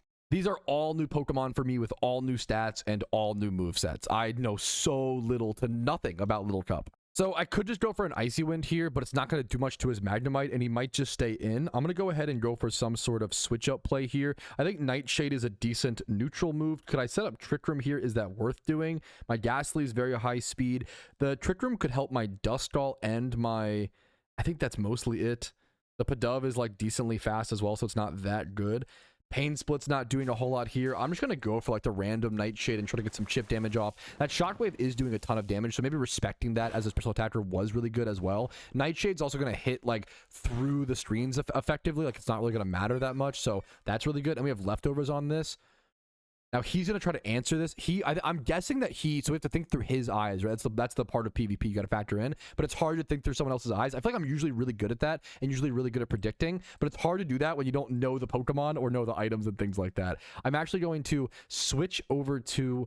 I'm assuming that he goes for a crunch here. That's my kind of call. So I'm actually going to switch over. This is a big call. I'm going to switch to my Pidove and go for Sky Attack on the Turtwig Crunch. And we might have just caught him on a huge moment. That could swing the momentum. This game could come back to me in a small way. This game was absolutely over. I was playing like shit. And it only takes one big read like that once we developed, once we learned a little bit as a player to know what to do. We saw that crunch earlier on our Aeron. We learned, we adapted, we overcame. This thing is faster than my Pidove, just barely. It's a decent chance he just goes for some sort of ice type attack here and gets off really decent damage regardless. I can't like one shot this or have a great response. So it's a pretty smart play. I don't think it's worth going for Trick Room here. I could be mistaken. I think I just go Duskull and go for like Nightshade is my main guess, or I could even just go Duskull and go Pain Split after like tanking an attack. I'm gonna try that. We're gonna go Duskull and Pain Split here. He's thinking a bit though, so maybe he's not going for that ice type attack. Worst case scenario for me, he goes Magnemite. Going Magnemite here and then getting a Pain Split into that would be really unfortunate. He does stay in. Okay, beautifully. Stays in on the Vanilluxe. Goes for a Blizzard. Try at least live that. We're going to get a huge Pain Split off here. This game might have just come back into the possibilities. Oh my goodness. We might have just pulled this one back from the ashes. I want to rotate here and keep my Duskull healthy if possible. But it's a little scary. I kind of just want to go like Ghastly and... Was that Ghastly Nightshade? We have double Nightshade. Ooh. I'd love to get a burn on this Rhyhorn. What are the odds? I think his Rhyhorn is his worst Pokemon by far here, so it's just awkward. Like, I doubt he's going to go that. Return hits the Vanillite really hard, but nothing else. What do I think he's going here is the big question, and I just don't... It's really hard to read what's... I have less information and less knowledge and experience in this format. Call me crazy, but I almost think he just stays in here. I kind of want to just... I'm going to just click Nightshade here. I don't know if that's insane. And then even if he goes over to a Mon like Rhyhorn like this, like, I'm okay with taking some chip damage here. My speed going down is mostly fine. Nightshade does do so little damage to him. That's kind of unfortunate. This is the situation where it's maybe good to try to get Trick Room off, but I'm not going to get it off before... Well, actually, will I? I actually would live a Rock Tomb unless it's a roll. Or should I just get... That's tough. I could also... I don't think he stays in on Rhyhorn. I could go to my Ghastly and go for Willow. I don't think he stays in, though. I think he switches to something like Vanillite or Magnemite here. I think I have to make a move. I'm just going to go this in return. I think he switches. I'm going to go Pidove in return. I want to keep my Ghastly healthy here if possible, but instead his Vanillite outspeeds me and goes for a Blizzard. I lost to time. I lost to just not thinking things through enough, and I lost to a player playing better than me. Honestly, I try to always be honest when I play PvP. I don't feel bad about this loss at all. My opponent was way more experienced, played way better, and just did a better job. All you can do is respect that and just kind of move on to your next game and keep trying to get better and better and better. I am going to not Trick Room because my last mon is Ghastly. I just head over and click Nightshade, I guess, and hope for the best. This is probably GG's, but my opponent deserves the GG's. Even though I'm 99% chance to lose this game, this was a lot of fun, and it also felt extremely skill-based. I feel like I lost just because I played worse, and I learned a lot through this game, and I think I'm excited to show you guys the progress from after I play, like, going from 0 games played to, like, 5 to 10 to 20, and eventually the same with, like, those wins. It'll be cool to see the progress develop and see how many movesets and stuff I remember by the end of it all. All right, here is the Nightshade. He tanks it really well on the Rhyhorn. Really good, I think really good prediction by him. Citrus Berry coming out as well. That Rock Tomb's probably going to take me. I'm going to go for the FF here right after that because that is definitely over, I think. GG to my opponent. Once again, he just played better, deserved the win. That's how PvP should go. I'm going to go play a few games off camera, just try to practice and get better, and I'll see you guys in a little bit. All right, what I've won through playing about 9 games or so in this format is I am really bad at this format. It's very skill-based. It's very skill-based, but it's very abnormal from what you're used to. I'm terrible at Little Cup. I'm terrible at these calculations. I'm terrible at some of these, like, weird niche mons you would never use. I love weird niche mons. I've used tons of weird things in NU from things like, you know, Rampardos. I used, what's it called? Like, Relicanth, Head Smash. I love weird niche things that typically aren't that good in NU. Even things like Eviolite, Grovyle. I've used tons of weird Pokemon in my day, right? I've never used a Buidu. I've never used an Aeron. I've never used an Axew. You know, I've used Eviolite Fracture. You know, I've done some fun wacky stuff, but I don't know these numbers. I don't know these calculations, and it is showing. I was able to win that game, and honestly, I kind of climbed back my win rate. I literally started 0-5. I'm now 4-6. Okay, we climbed it back a little bit, but dude, it was rough for a while. So I played 10 games in total. I'm 4-6. I'm incredibly happy with that because to start from 0-5 and make your way back to 4-6, whew, that's not too shabby. We played 10 games or so, and if the math is 4 games per 10 wins. Oh, geez. How many games is that going to take me? We can definitely do... Ooh, can we definitely... If we only 18 hours left. This is going to be kind of tight. I'm going to grind a lot tomorrow. Tomorrow is Football Sunday. I was actually watching the Seahawks game. My friend's a Seahawks fan. I was watching that game. Shout out to Rumel. I was watching that game while grinding this. Just so not playing the best, but you know what? I think it's kind of something I'm accepting. I don't know if I care enough to get good at this format, which is not something I like to say, something I like to admit, but it's also a pragmatic reality on the Ironman account. When it comes to OU, when it comes to even Halloween randoms, I really cared about getting better at it and learning and stuff. I don't know if I'm super into that here. I'm gonna be so real. So this might be a game mode that I kind of just brute force and try to do the best I can and talk my way through it. It's been a lot of fun. It's a fun format, honestly. It's just not my cup of tea. I don't love or care about these little cup calculations. I respect those that do, man.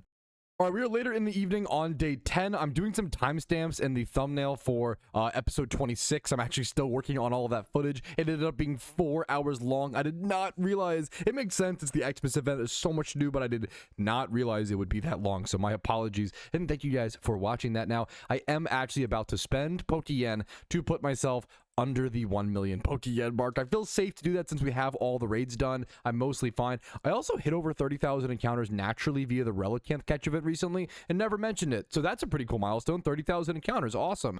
Now, I need to go ahead and buy this power band, and that's going to put me at 990k. My PC space, like, it's not even getting... I know I just talk about it every single episode, it feels like, but it's just ridiculous right now. It's the worst it's ever been. I don't have like emergency releases. The biggest thing is I could turn all of these in for Mysterious Balls if I wanted to, but it would only be Mysterious Pokeballs. Other than that, here is all of the PC space I have on the account. I'm going to line up these breeders really quick. So there's these 6, 7, 8 spaces, and that's mostly it. I have a 9th, a 10th over here. I guess 11th, 12th, a few there, 13. Even my account box is super full.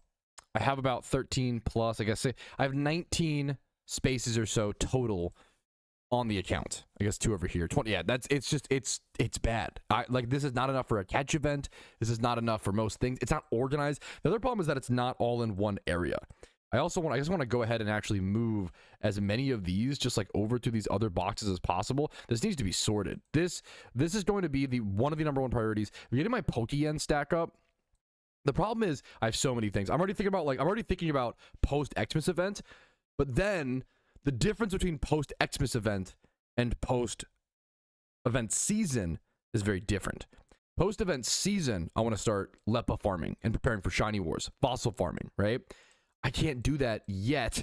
I'm not ready for that yet, right? Post Xmas event, I have to prepare for Lunar New Year event. I have to make sure I have all the raid mons for that, which to be fair, I think since I prepared all the raid mons for Halloween and Christmas, I think that I'll be prepared for Lunar New Year. I might need to double check, like, to see if Shaman needs specific things. Also, Lunar New Year event, it's the last event of the event season, but it's probably one of the most important, if not the most important on the Ironman account. The fact that I'm going to be able to get Grasiduas and actually be able to grow nature herbs.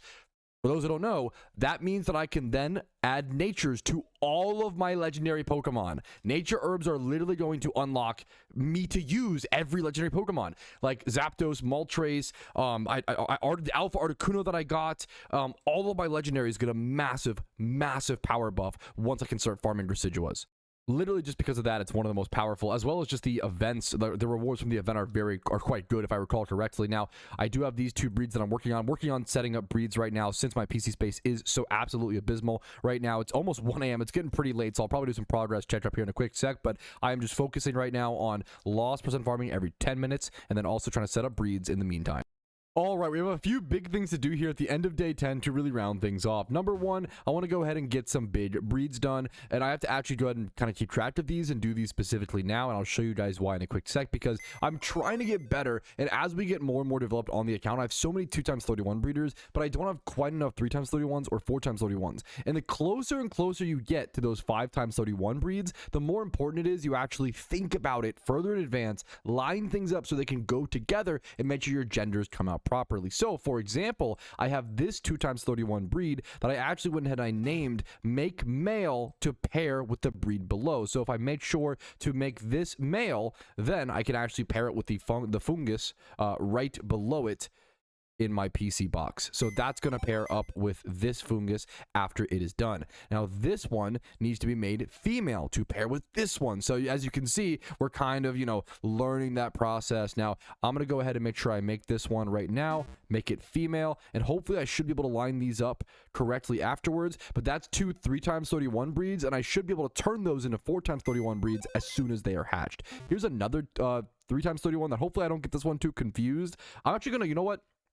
I'm going to put this one, it's going to cost me a little bit of extra Pokeyen, but I'm going to put this one in like a heal ball. That's not a very good Pokeball, so that's a fine one to waste. I'm going to put it in a heal ball just so I know that it's not special, which is kind of a funny way to do that, but otherwise it's 1 ball versus 2 balls. I'm going to put that in a heal ball just so I can designate that as one that does not need to pair up with something, and this is just kind of a similar situation, a 2x31 breed. We can just roll that however. And so I'm going to go ahead and get these eggs readied over in the incubator. I also have this random little water A egg group breed. Nothing super special going on here. All right, so that is step 1. 2, or I guess 4 or so, 5, excuse me, if I can't count, 5 huge breeds. It's almost 2 a.m. as I'm recording, so excuse any, misspeaks like that. 5 huge breeds, eggs over in the incubators. I'm now going to head over to Vermilion City and start turning in some swarm mons. I did break my lock, so I'm going to go turn in as many of these as possible. That's why I have these 3 fellows here. They're about to be consumed. All right, we got some Pokemon turned in, some swarms consumed, and our eggs have hatched. Let's go check these fellows, throw them over in the PC, see how things rolled, see how they look, and then hopefully pair the new hatched funguses up with the breeders that I had laid out. So in total, it was 5 breeds, a not so very special 2x31 Delibird. It does have hidden ability access and was from one of the breeders from this event, so I guess it's special in that regard. A 2x31 fungus. Which one's the Heal Bell one? This one's the Heal Bell one, so it's the least special of the 3, but all of them are still obviously fantastic breeders and take a lot of Pokeyen. We then could go ahead and pair these fellas up like this, and I'll have to put the proper braces on them, and now I should be able to create 2 different 4x31 breeders. Now, I don't think that these can pair up, and that wasn't my intention. I wasn't trying to make it 5 times 31 here, although I guess if I thought a little bit more about it ahead of time, maybe I could have, but the problem is that one of these is a physical attacking plant egg group Pokemon, and one is a special. You generally don't need a 6 times 31 Pokemon with 31 attack physically and special attack, but honestly, with this many Funguses, maybe we could just breed a 6 times 31 on top of it. Although it is generally better to just have multiple 5 times 31s on an Ironman account, as that's the stat placements you generally only need, so we're going to start with that first. And now many hours of grinding the event has led us to this exact moment, breeding these two 4 times 31 Funguses, this one being 4 times 31 in HP, attack, defense, and speed def. I don't think I need to care about the gender here, weirdly. I think I can come out either way, and I should be okay with that since it's not going to be natured or anything of the sort. And then next up, another 4 times 31 breeder. Once again, I cannot estimate, I guess, like how much time and Pokeyen. The Pokeyen's also crazy. I'm down to 880k. Like, I started this event with a little over maybe like 2 to 2.5 million Pokeyen, if I recall correctly. I have spent a shit ton of Pokeyen on breeders, Pokeballs, and all sorts of resources. Now, the really crazy Iron Man luck, since I am 30,000 encounters deep, would be to roll one of these shiny. Getting a hidden ability access Fungus shiny, I've talked about it in a previous episode, would just be ludicrous. It'd be one of the rarer, cooler things to get on an Iron. Because the only other way to get a shiny like that would be to consume a shiny and get prismatic pearls. So this would be, or get one in the wild or get one bred like this. It's really freaking rare. It's an extra special little element. If you see a hidden ability access Pokemon that's shiny on a main account, it probably means they just paid a few 100,000 Pokeyen for prismatic pearls. Nothing super special, but still a cool achievement, right? On an Iron Man account, it means something entirely different. They really purposely had to go for that, or they had to consume one of their very own shinies to get it. All right, my new Funguses have hatched. There shouldn't be anything crazy here. Like, I don't know if there's any relevant natures that could really be, like, super good here. I guess one came out sassy, one came out impish. Both, like, I guess impish couldn't be good because this is the special one, so that's kind of funny, but that's okay. Sassy could weirdly be good here. Like, I mean, honestly, like, although it's male, ooh, this could actually be a finishing breed on, ooh, this could actually be really good. I don't know what Pokemon this would need in the plant. I think of like Escavalier, but I don't think Escavalier is in the Plantaid group. Bug, close. This would have been a really good breeder for that. Minus speed plus speed def, like an Assault Gear Escavalier. This would have gone crazy, actually. It's male, so it could be used as a perfect breeder. This could be cool. The other natures, whatever, but that could be pretty darn cool. Let's put those over in the PC for now. I'm sure we'll use those later one day, and we'll be like, we'll look back, and we'll be like, man, I'm really glad I caught all those Funguses. I'm really glad I took the time and the Pokeyen to make these so that now I can complete Pokemon. You know, one day we'll figure out what they're for. And more importantly, we cleared up a little bit more PC space. Nothing crazy, but like this is super valuable to me at this point. I did catch a fair bit more Funguses though, so I do have a lot of 1 times 31s that I could at least pair up. The problem is that like almost all of these are male. I don't have that many female Funguses, but I might have other female plant breeders in my boxes, thankfully. But that will be a tomorrow task. A tonight task is figuring out how much progress we ended up with on day 10 of the PokeMMO XMAS event. All right, and although presents weren't our main focus today, we really focused on raids. You can see that down here with all 13 out of 13 raids done. And today we did Gardevoir, Salamence, and JIRACHI, the big fella. The JIRACHI unlock truly makes this one of the biggest days of the event. That's all it takes. It's such a massive thing. It's literally the accumulation of all of the raid progress, which once again, like, was so much of our preparation work. So much of our preparation work was to get this little star fella. And I honestly could not be happier with him. But we still did make some present progress with 45 XMAS, 25 Santa, and we do have a new mysterious ball count that I've not updated yet. We are ending up with 47 mysterious Pokeballs. That is up a little bit from the other day at 43. Mysterious Great Balls, we are now at 37, which I think might be the same. Yeah, exact same. Ultra Balls, we might be up 1 or so. Yeah, up 1 mysterious Ultra Ball to 20. 19 was yesterday. And then, oh man, I almost totally missed. I forgot that I even did this today. I made so much progress today. I guess I kind of blacked out and like forgot along the way. I also got 4 XMAS mystery boxes. I literally totally forgot about that. That's a new thing that I actually have to track. We'll do 4 mystery XMAS boxes, a whole new sealed product to keep track of. And we are ending with 51 swarm Pokemon turned in, or at least stored in the PC. Also, shout out to the John Pork of PokeMMO. But pretty poetic progress if you ask me for day 10 of the event. Now, there's a little bit under 4 days left, and we still have a few things to do, but I feel comfortable with it now. I no longer feel rushed. It only took 10 days of playing the event before I stopped feeling that, you know, anxiety and that rush. So, you know what? Better late than never, they say. I will see you guys tomorrow for some more casual progress. I will not be streaming tomorrow, but I will be watching a lot of football, hanging out, doing chores around the house on a Sunday, and hopefully getting some good Pokemon progress. I'll see you guys then, but for now, peace, Reno.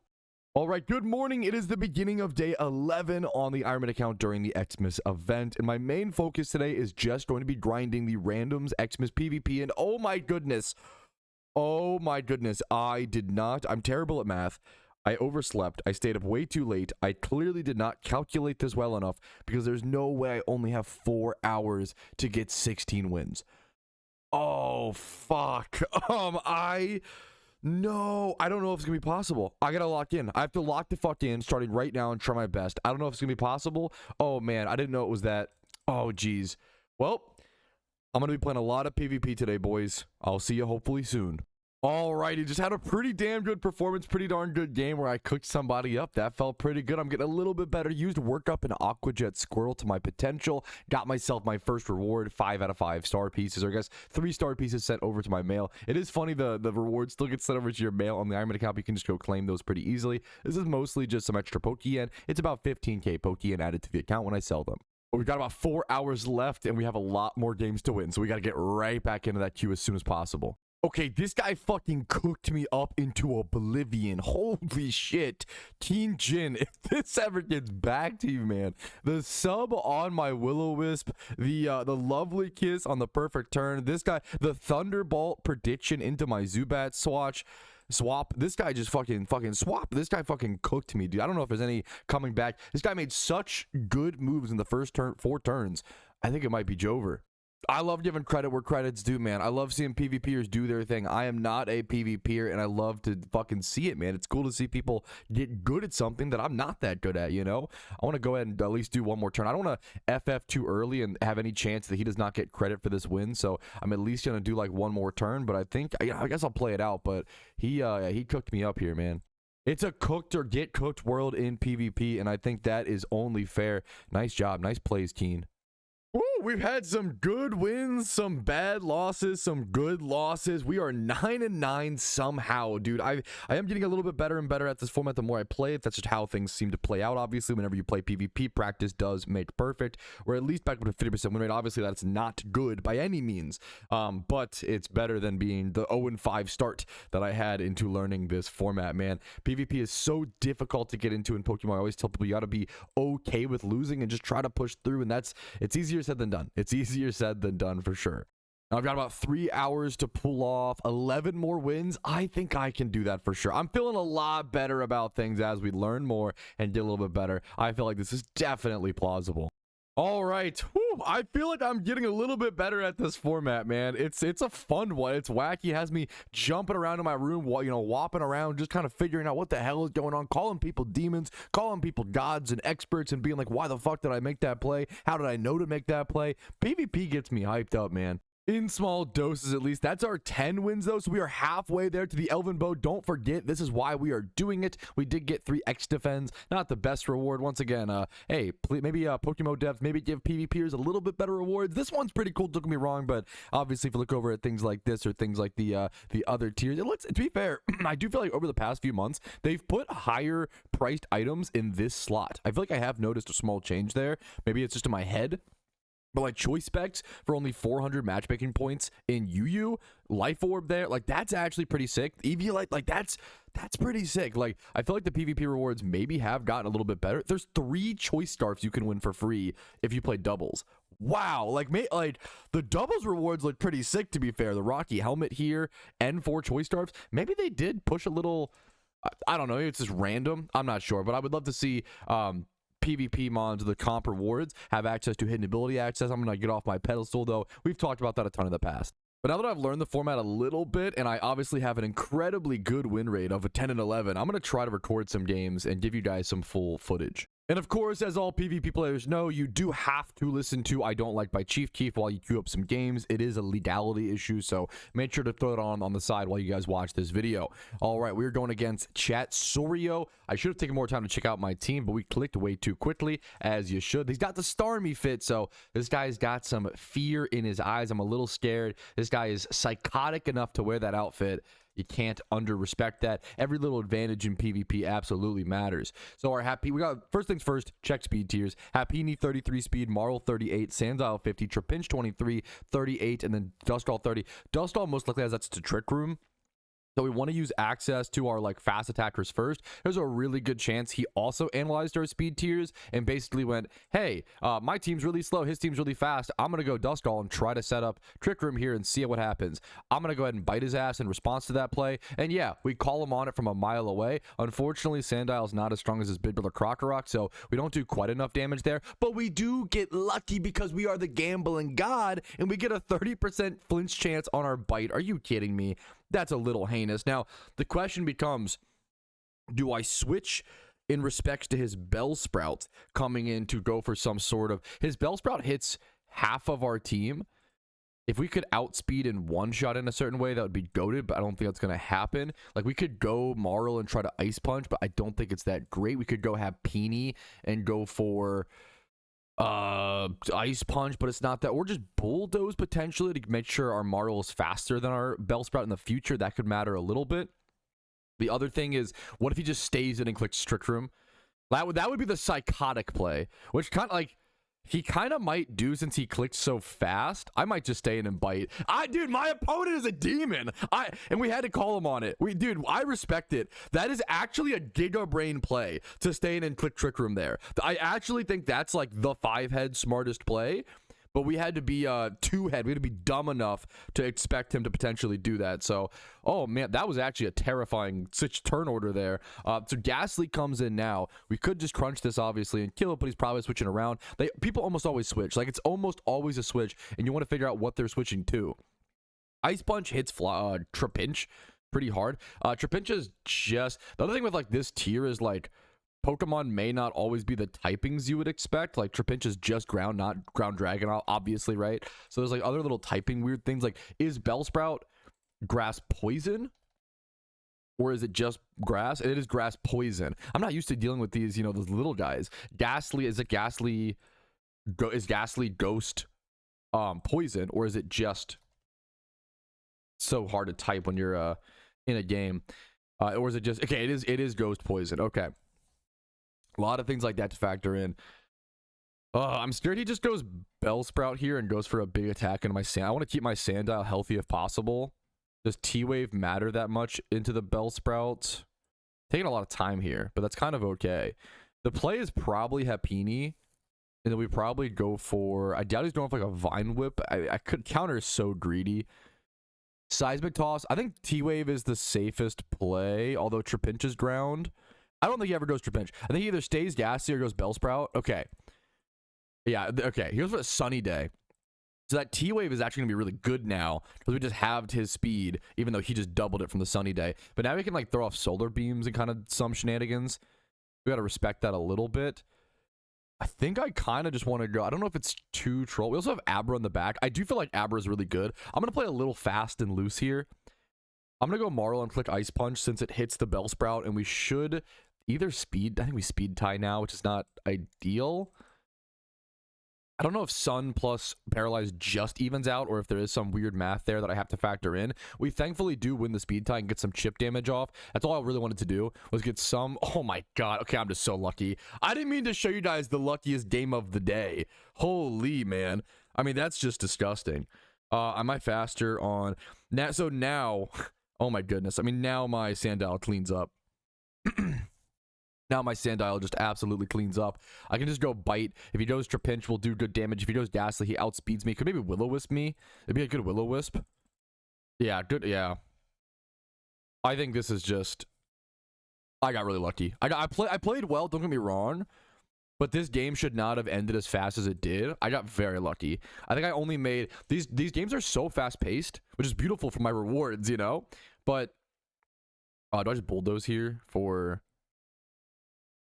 +2 attack for like the speed drop. I don't think it's, I think the other guy's Bulldoze. Yeah, dude. Also, I feel like Sandile feels really strong. I played against one, and I feel like I played pretty good, but then the Sandile just swept me, and I was unbelievably cooked. That was a lucky game. Lucky game by me. Shout out to Chat Sorio, a good opponent. He played well. I think that double trick room turn on Duskull is actually like a really based play, and I had to be so greedy and risky to kind of go for the double crunch to counteract it. We're 11-11 right now. Feeling pretty good about that. Once again, I'm just here for a short time and a fun time, not a long time. I don't need to master this format. I just want to be good enough to get this damn beautiful bow. Also, this bow is like holding pretty good value right now in the market. Not that it matters, obviously, as an Ironman account, but it's really cool to see. This bow is holding like 220,000 Pokeyen. That's really good for like a little vanity you win from the PvP rewards. It's also funny to see that it's actually gone down by 25%, probably because people are winning it within the past 24 hours. This is in the past 24 hours. People are winning it from the PvP rewards. So that's affected the price by 25%. That's kind of interesting. All right, here's the next game. Let's see how if we can... I doubt we'll be able to do as well as we did in the last one, but we'll try our best against Presta. Good luck to you, gamer. Got Chimchar lead. Chimchar takes down Delibird. Let's do our speed tiers again. 39, 48, 39, 23, 33, 55. So Delibird's his fastest mon that we have to watch out for and respect the most. Probably want to take care of it the most. Delibird also hits. Is Chimchar firefighting? Just fire. So that's something to factor in. So the Delibird hits our Swaddle really hard. Our opponent might think that it hits our Chimchar. It's easy to not realize that, or like think it's that dual typing, which it would normally have as a Infernape. I think Totodile is the decently neutral play here, where it tanks pretty much everything. Totodile kind of goes hard here. Do you want to set up a Hone Claws here? You could go for like a Wish if he wants to play it super safe on the Happiny. I'm going to go for a Hone Claws. It's kind of like a neutral greedy play. Depends on what happens here. Let's see. Counter. Beautiful. Beautiful, beautiful. I feel pretty good about that Hone Claws. And now I want to go for an actual... The problem is I'm Water Pulse as my... Instead of like... So I Aqua Jet, I guess, because I think Aqua Jet now does more damage after the Hone Claws. But do I want to just rotate here? He probably goes Delibird. We can go Fire Punch on his potential Delibird switch. Let's see if we can call him on it, or if he just stays in. That's fine. That's fine. He could counter here, though, and cook me. Huge burn, potentially. Thunder Wave it's a good T-Wave. That is a good T-Wave, because if I switch to something, it's still really good. That's a really good T-Wave. If it hits the Totodile, it's obviously very, very good on a boosted mon to lower its speed like that. That was a very, very good T-Wave. I feel like Knockoff is mostly irrelevant here. He could just go Trapinch here, or expect... If he's going to play one step ahead... If he plays one step ahead... So, okay. My one step ahead is he goes Trapinch to counter my Chimchar. His one step ahead is he goes... I guess 2 steps ahead. 1 step ahead would be Trapinch to counter Chimchar. 2 steps ahead would be me going Totodile to counter his Trapinch. And then 3, don't even get me started. 3 would be like me going Swaddle to counter the Trapinch. I think that's the play. I'm gonna look like a fucking demon if this works, is the beautiful thing. Okay, I'm not a demon. I tried. Hey, it still works like fine enough. Oh, no, my opponent's a demon. My opponent was the real demon all along. Good fucking shit, Prestaluca. That was a fucking sick play, actually. Dude, that got me hyped up. That is the best feeling in PvP. When your opponent's plays get you hyped up in PvP, that's a good feeling. It's a good format as well. Like, that was actually just a sick, like, a risky click from him, but like a well worth it, like valued one, in my opinion, for that situation. That fucking looked sick, actually. Okay, hop at 43 speed. Is that faster than... Oh, my opponent has been thinking from the start. I didn't check my Ralts, my backup speed tier. My opponent has been thinking from the start about speed tiers and has now paralyzed my fastest mon. His whole team, like, aggressively outspeeds me now. He has been thinking a lot. So my Ralts T-Bolt goes bonkers, but I need to clear this Trapinch. Oh, this is tough. I either go Chimchar and Fire Punch, or go Totodile and Aqua Jet. What are the odds I ever Hone Claws here? Is that so insanely greedy? Probably. But I kind of almost don't hate it. I think I go Aqua Jet here and hope he goes Trapinch. Oh my god, he stayed in like a... Okay, my opponent's the demon. My opponent was the demon all along. Oh my goodness. I think he's like calling it. It's not like just shenanigans. Like I feel like he's now the real demon play. Let's see how fast he clicks. I think he's switching. I think the real demon play is to click Aqua Jet here on a potential Trapinch switch, thinking that I go Chimchar. No, he stayed it again! He's a fucking monster! This guy's in my head. This guy's in my fucking head. I feel like oh man. I feel like I should have had this game. I feel like I had some really sick plays. But then I just like threw in the middle to late. Oh my goodness. Do I just go the headbutt here? Does he now go Trapinch? Like this guy's in my fucking head. He's in my walls. He's taking the time to think. Don't go Delibird. Don't do it. Wait, you're faster now? Wait. Oh, he's always been faster. I was just Aqua Jetting. Oh, I'm bad. There was never, the headbutt was throw. There was no reason to headbutt there. Doesn't hit Trapinch, doesn't hit shit. Zero reason to headbutt. Headbutt. Oh, man. Dude, my opponent played this really, really well. Oh, man. Ice Beam kind of cooks here. But I almost want to chip stuff down first. Is counter the way that I get back in this game is the other question. It might be. I think I just clicked counter to get back in this game. Yeah. Oh, no. I deserve that. I got so lucky last game. That is deserved, man. What can you say? You can't even be mad. Ralta's not faster. I can't afford this damage. He didn't see my counter, so I'm going to click it again. Don't double pair, though. Don't do the berry juice. Don't do it. Don't do it. Don't do it. Don't do it. No, okay, that's... Okay, wait a minute. That's a little... Wait a minute. Wait a minute. Wait a minute. Wait a fucking minute, dude. Oh, my God. Okay, is there any reason to keep this Chimchar around? I think it could live on a different attack. I'm gonna go Ralts and go for the ice. This, I got fucking cooked up, man. Hey, that's the game sometimes, man. That's the game. Maybe I should have just gone Ralts sooner. There was a few massive misplays. The headbutt, there was just no reason for that. Like zero play there. Damn. Do I go this and go counter and hope that by some act of mercy that I like live a big physical attack and then take out the Delibird and then can outspeed? That's my one path to victory is go Chimchar, hope that I live some weird physical attack. Hope that I don't. Hope that I can... Yeah, no, it's GG's. Dude, well played. My opponent made some sick plays. Can't even be upset. The real insult to injury would be if he switched Trapinch here on my T-ball, predicting that. No, my opponent played fantastically. Nice job, Luca. That was a fun as hell game, man. You gotta just enjoy them. Enjoy the losses, learn something. Like I definitely learned a lot. I feel like I learned a few things from that game, and just have fun, dude. I enjoyed it, man. I don't enjoy every loss, you know. That's the honest truth. Like sometimes I'm frustrated. I'm like, oh, I should have won that game. Like I played better. Blah blah blah. Like that sucks. A lucky crit. Blah blah blah. Like nah, man. That was one of the good. You gotta appreciate the good losses.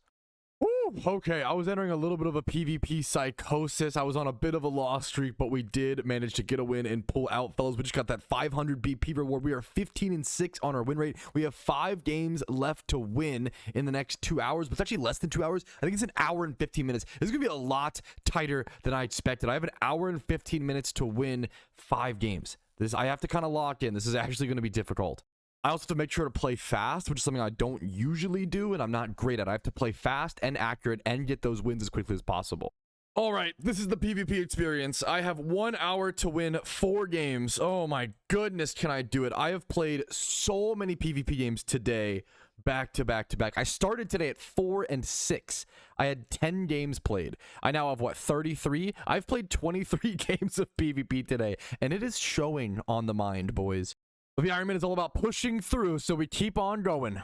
All right, we are 17-17, boys. We are playing the on-theme PvP clown music to really get into the flow of things, and it is working. The win streak is coming. Only 3 more wins. I have 56 minutes to do it. We should be good unless I have the ultimate generational crash out. I'm on the 3-win streak, boys. It's happening. We're 18-17. If we end this with a positive win rate, I will lose my mind. That's actually crazy. We're 2 wins away from the bow, fellas. I don't think there's any world where we make the mystery box, but I'm not even shooting for that, to be honest. but I would be a fool not to at least consider it. There is 47 minutes left to get 2 wins. We can do that for sure. I don't think this is plausible. And honestly, I don't even know if I'd want to go for this. Dude, I would say whenever I play PvP, my heart goes out to the PvP community. I think I just always play too many games in like one day whenever I do my PvP arcs. This shit explodes my brain. I really enjoy it. It's really fun, but this is too many games. Even though these games only take like 5 to 6 minutes, they're pretty fast paced. This is too many games in one day. I think 2 hours of PvP a day, like maybe like 2 hours or like 1 hour sessions and like take a break every so often. I don't know the best strats, but I do hear from a lot of high-end PvPers, like make sure you take breaks or only do so much in a day, because it just, you start making too many mistakes and it's one of those like almost over practicing things.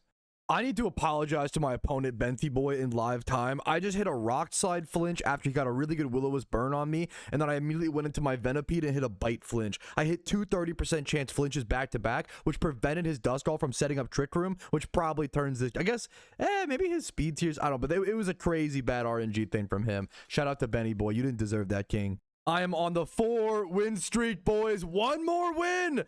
Oh my goodness, I can almost feel the wooden bow handle in my hands. I cannot wait to be done, dude. This was a lot of fun, a lot of roller coaster shit, but I'm ready to be done. I'm ready to take my break. 5 seconds, a quick queue time. Come on, give me this last game.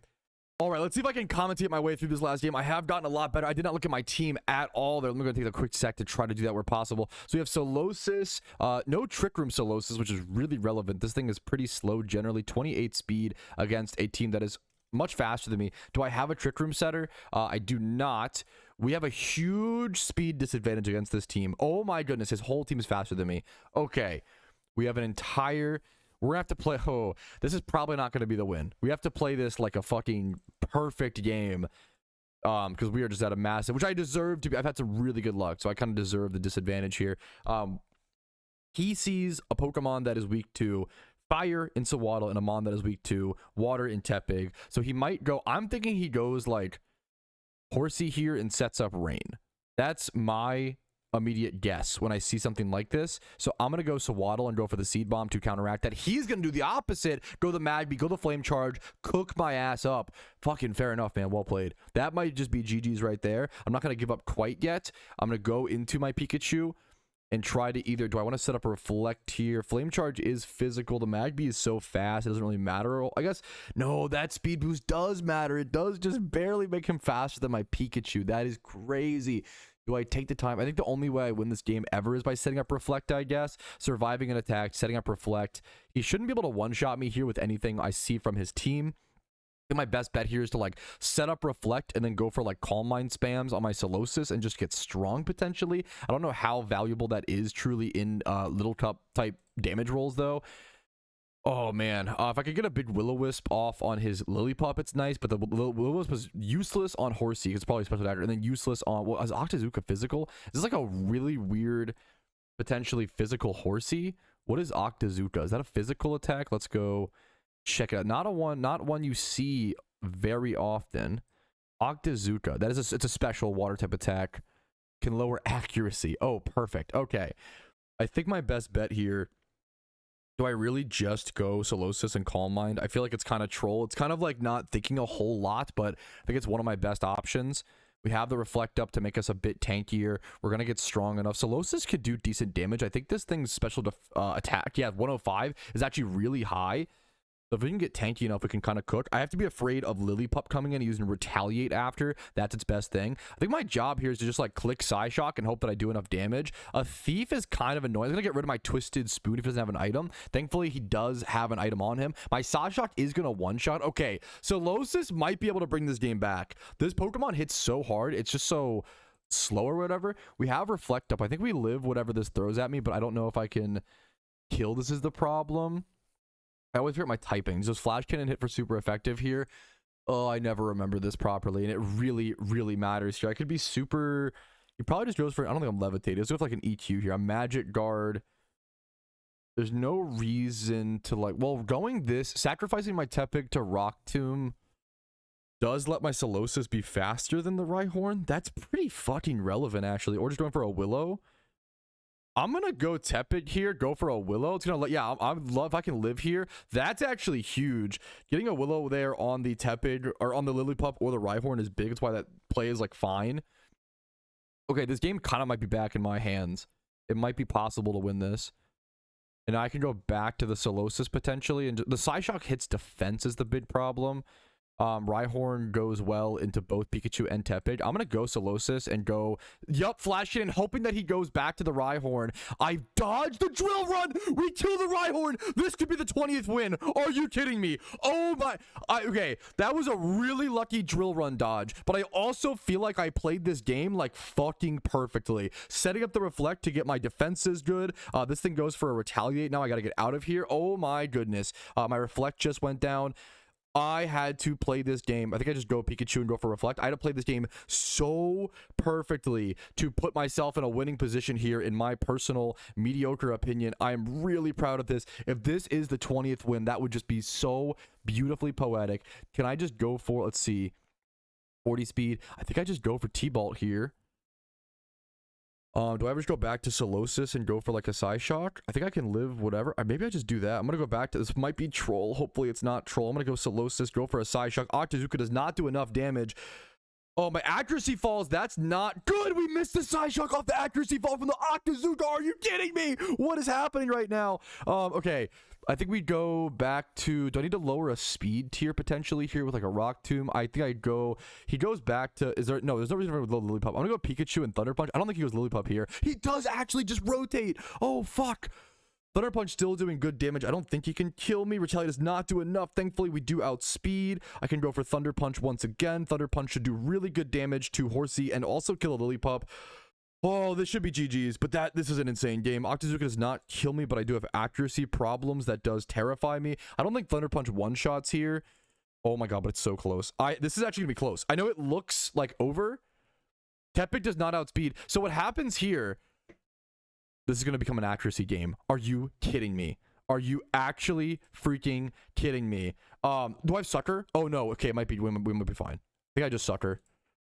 Oh, without Sucker there, that game's actually really close. He could miss the Octazooka, or I could miss attacks with my -1 accuracy. 5 of 5 win streak. A really well-played game, in my personal opinion, to unlock the Elven Bow, dude. One of the best vanities of the event. Who would have thought that one of the best vanities of the event would have been unlocked on the Ironman account via PvP?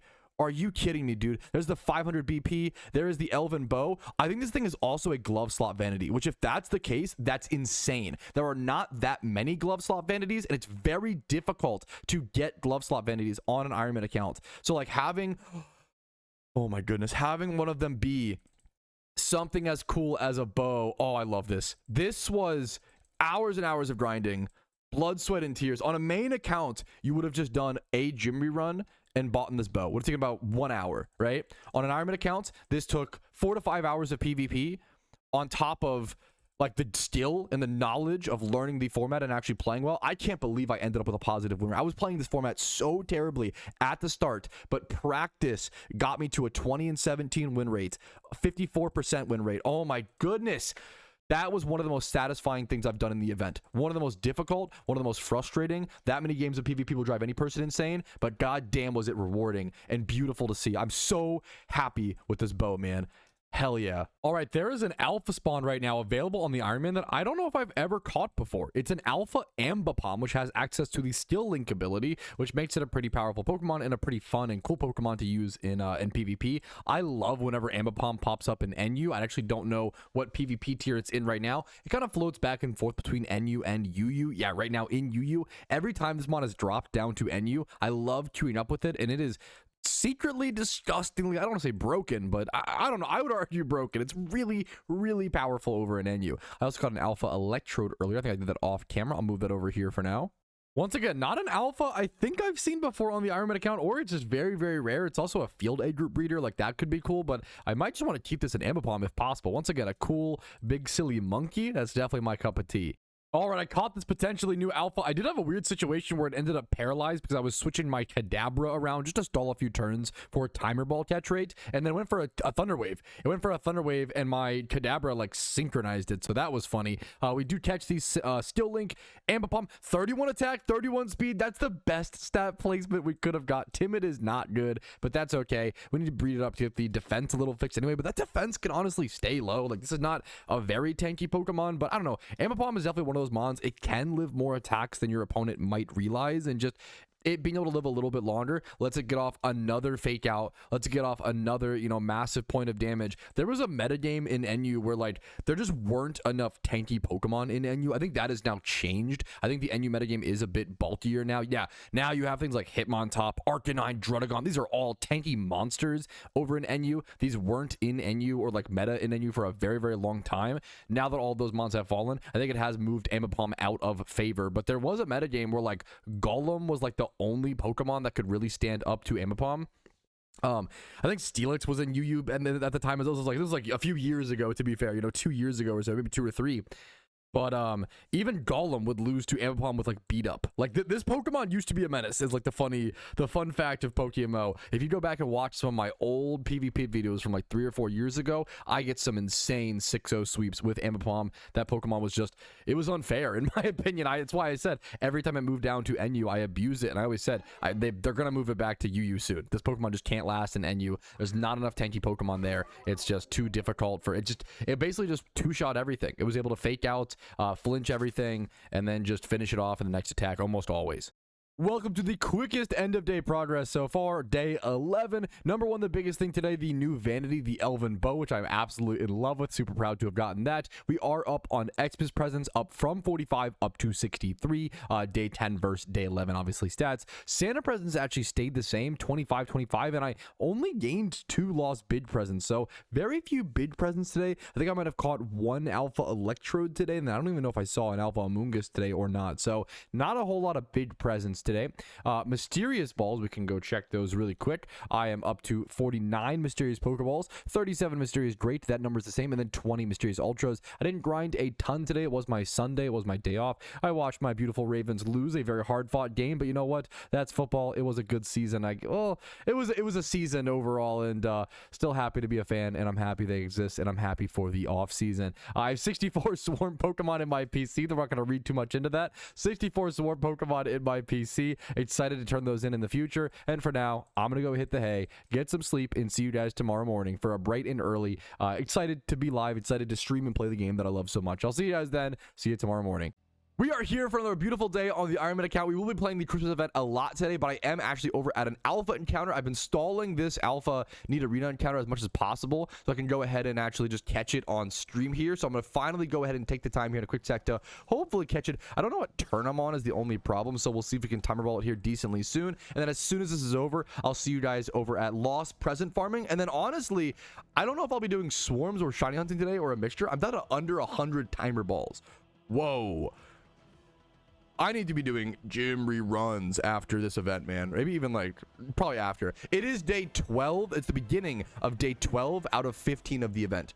There are only about 3 more days left. It's like 2 days and like 7 hours or some shit. Yeah, 2 days, 7 hours. There's only 2 to 3 days left. I will take a 3x31 monster egg breeder every day of the week. Thank you, Need Arena, for blessing me. Oh my goodness, what a fucking good catch. That's so good. Yeah, maybe I'll regret this in the future. Someone asked if I want to do JIRACHI 5-star this event. Dude, maybe I'll regret it in the future because it is the way you get the JIRACHI headband vanity. I just don't love the vanity that much, number one. I mean, the collectionist in me is like, oh my god, go get it. What are you doing? Blah, blah, blah. But like, to be honest, I've played this event so much, man. I've grinded so much. Headband's 4-star? Wait, oh, I already have it. What's the 5-star reward? Is the 5-star? Wait, what am I even worried about? Is the 5-star reward just the more wishing tags or some shit to like change the IVs? What are we even stressing about, boys? We're chilling. 15 IV items? Oh, who gives a shit? I'm never doing JIRACHI 5-star, bro. I'm done. I'm done. I'm tired of raids. I think by the end of raids, dude, raids is a roller coaster. At the start, when I started with Alpha Articuno, I was like, Pog, this is so fun. What a cool raid. And then I did like the first 7 raids in 2 days. And I was like, this is hell. This is a chore. I hate this.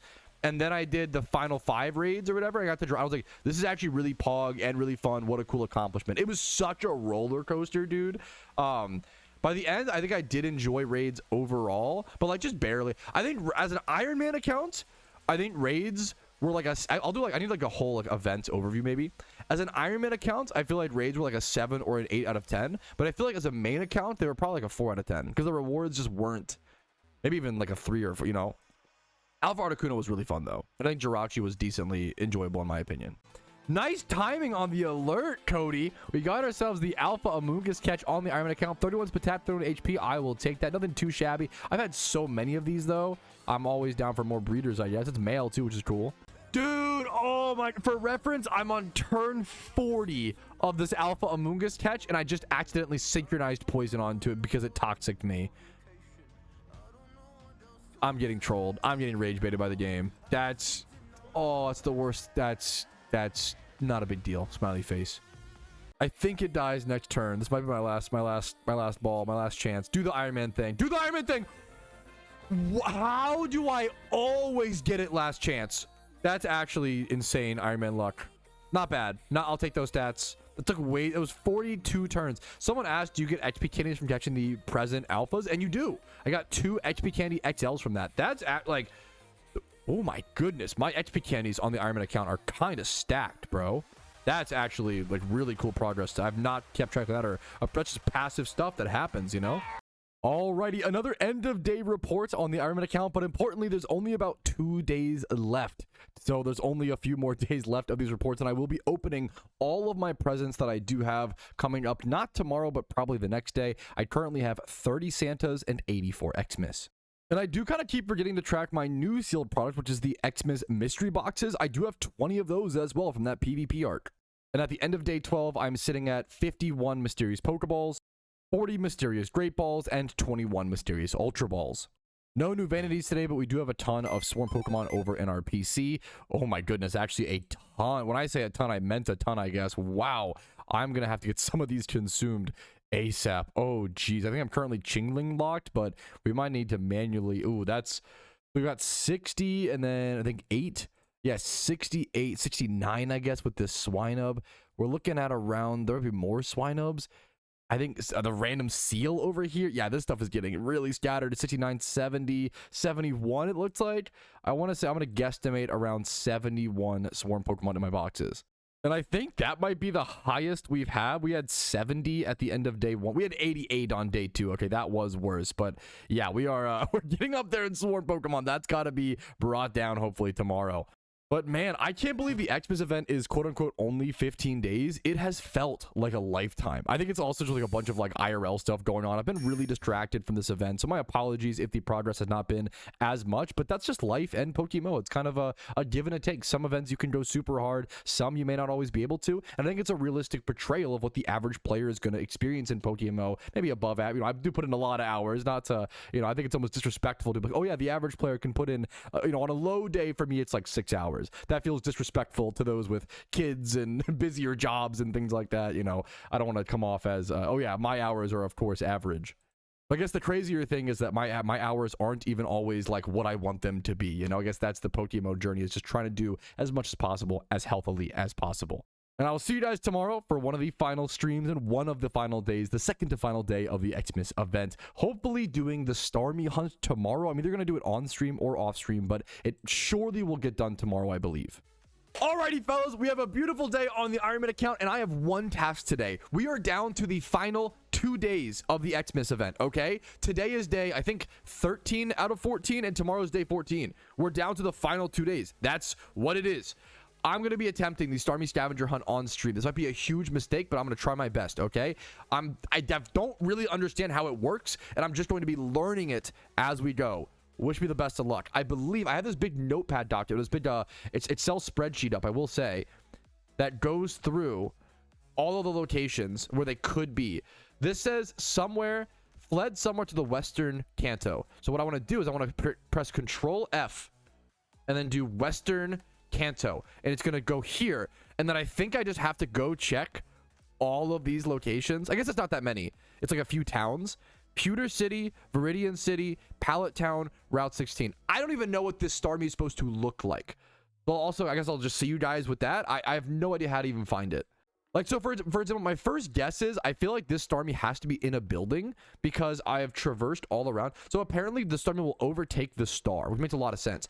I've been traversing all around the PokeMMO world for Lost Presence recently, right? So it makes sense that I've seen the overworld. I feel like I would have noticed a Starmie on a tree. But you have to interact with each tree, or will it visually? I'm assuming it will visually show. I feel like the Starmie has to be inside. I feel like it's gotta be. Okay, Pallet Town, and then are almost all these inside? Oh, geez. Pallet Town and Route 16 are what's left. I've checked 2 out of 4. And all right, there is our first Starmie. As expected, it was inside. I'm going to go ahead and talk to him, get him off that little tree. Now we're over in Northern Kanto. Today should be a pretty chill stream. This will be a fun activity, man. Okay, we got our first reward from, I don't know what I know you get an alpha Starmie at the very end, but I don't really know what a lot of the rewards would look like. Stardust. Not a very good reward, I will say. Fun fact, Stardust used to be used to check, I think it was hidden ability. Joshua would know if they're in chat, which I think she is. I think Stardust was used to calculate, was it your, not hidden ability, your hidden power. Stardust and Star Piece was to calculate your hidden power back in the day. Before, like, we knew how to do that with just like calculations and had like exact IV. We didn't have exact IVs back in that day, so we didn't know. So it used to be, but now I think nowadays it's just sold for a few Poke-Yen. Like how much? Like now 2,000 Poke-Yen is what that is essentially. This is a heinous option for a Starmie spawn. I checked it. It's at the very top of this building in Celadon. To check this spawn, you have to go all the way to the backside over to this building and go all the way up and down all these staircases. This is like one of the longer checks. That's one of the longer checks for sure within the Starmie hunt. Someone said there are worse spawns, trust. Maybe they start you off easy. Okay, now I'm enjoying the activities. It's very, very chill so far. I can see it getting a little more treacherous. We'll see as it, oh, I found it outside. Easy peasy. That is spawn number 4, I believe. I'm also assuming, is it 10 in each region? It wouldn't surprise. I'm guessing that we change as the hunt goes on. I'm guessing that we change regions. It would be my, I don't know for sure, but my guess. Yes, no, super fair, Joshua. You have a really good guide. Yes, please use the spreadsheet or like the document or whatever in my Discord. I can't recommend it. It's in my Discord. It's pinned under the Starmie Hunt or whatever chat. I had a very similar experience with Pumpcats, where like if you do these activities without a guide, you are a fucking god amongst men. If you do these activities without a guide, you are insane, right? With a guide, they become kind of a comfy, fun activity. Well, actually, I still have island throws. Wait a minute, did I make my first mistake? You make one mistake and you're like, wait a minute, this sucks. That's the real problem. All right, there's Starmie number 10. Dude, I kind of sound like a loser, but I'm like loving this activity. This is like so fun and chill using the guide. Now we are changing regions for the first time.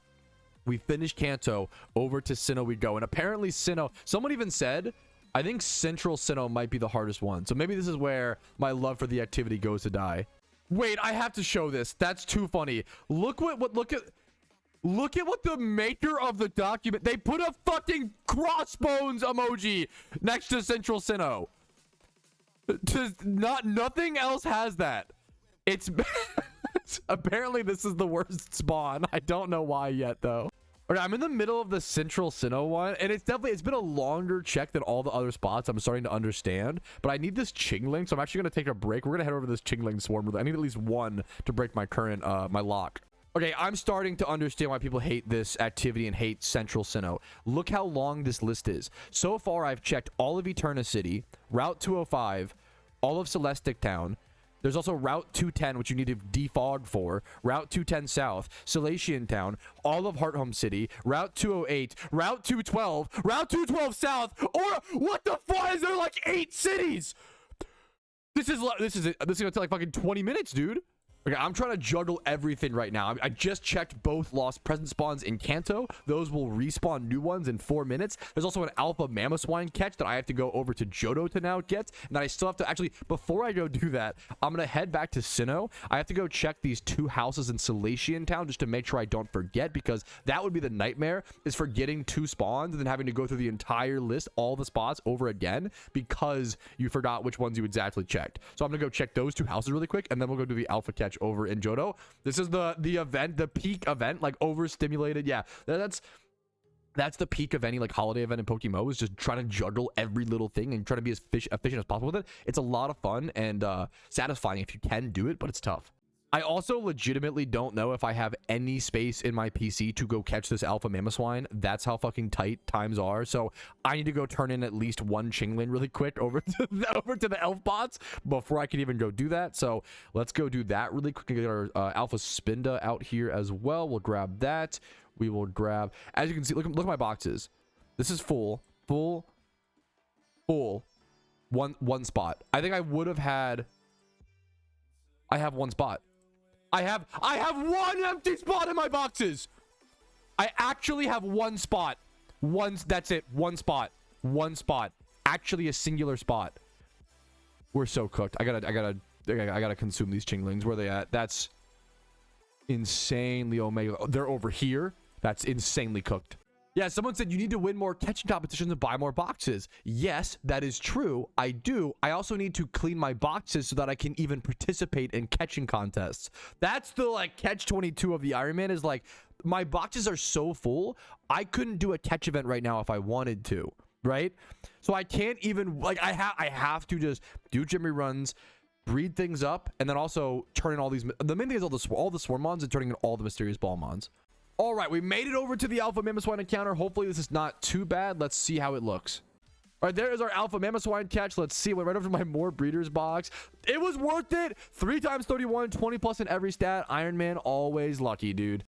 I did this whole ass Amoongus catch, and there's no fucking room in my PC. I'm bad at the game. I'm so bad at the game. It's unreal. All right, I'm literally just turning in Swarm Pokemon. Thankfully, I'm not locked right now, so that's a good thing. I gotta clear my space, man. This is my number. I want to get back to the star. I'm still stuck on Central Sinnoh. To give you an idea of how hard that one is, but I've got to clear some PC space first. All right, I think I am Snorunt locked now, which is kind of a funny mon to be locked on, but I've got a lot of PC space, so I'm very happy with that. Let's go check what we're looking at. We can go ahead and throw these 2 in here. Throw all of these over here as well. Grab my catching mons, sort this by species, by Pokedex number. Okay, 52 spaces. We have 8 spaces here, and then like actually some PC space. Okay, huge. We found it, boys. Oh, okay, that took like an hour, but it's because I was alpha distraction, PC space. I had to like do all these other things. That's not the Starmie hunt's fault. That took a long time though. That's our first one in Sinnoh, boys. Woof. Eastern Sinnoh is next. There's no shot I don't have this like mini quest done. There's no way.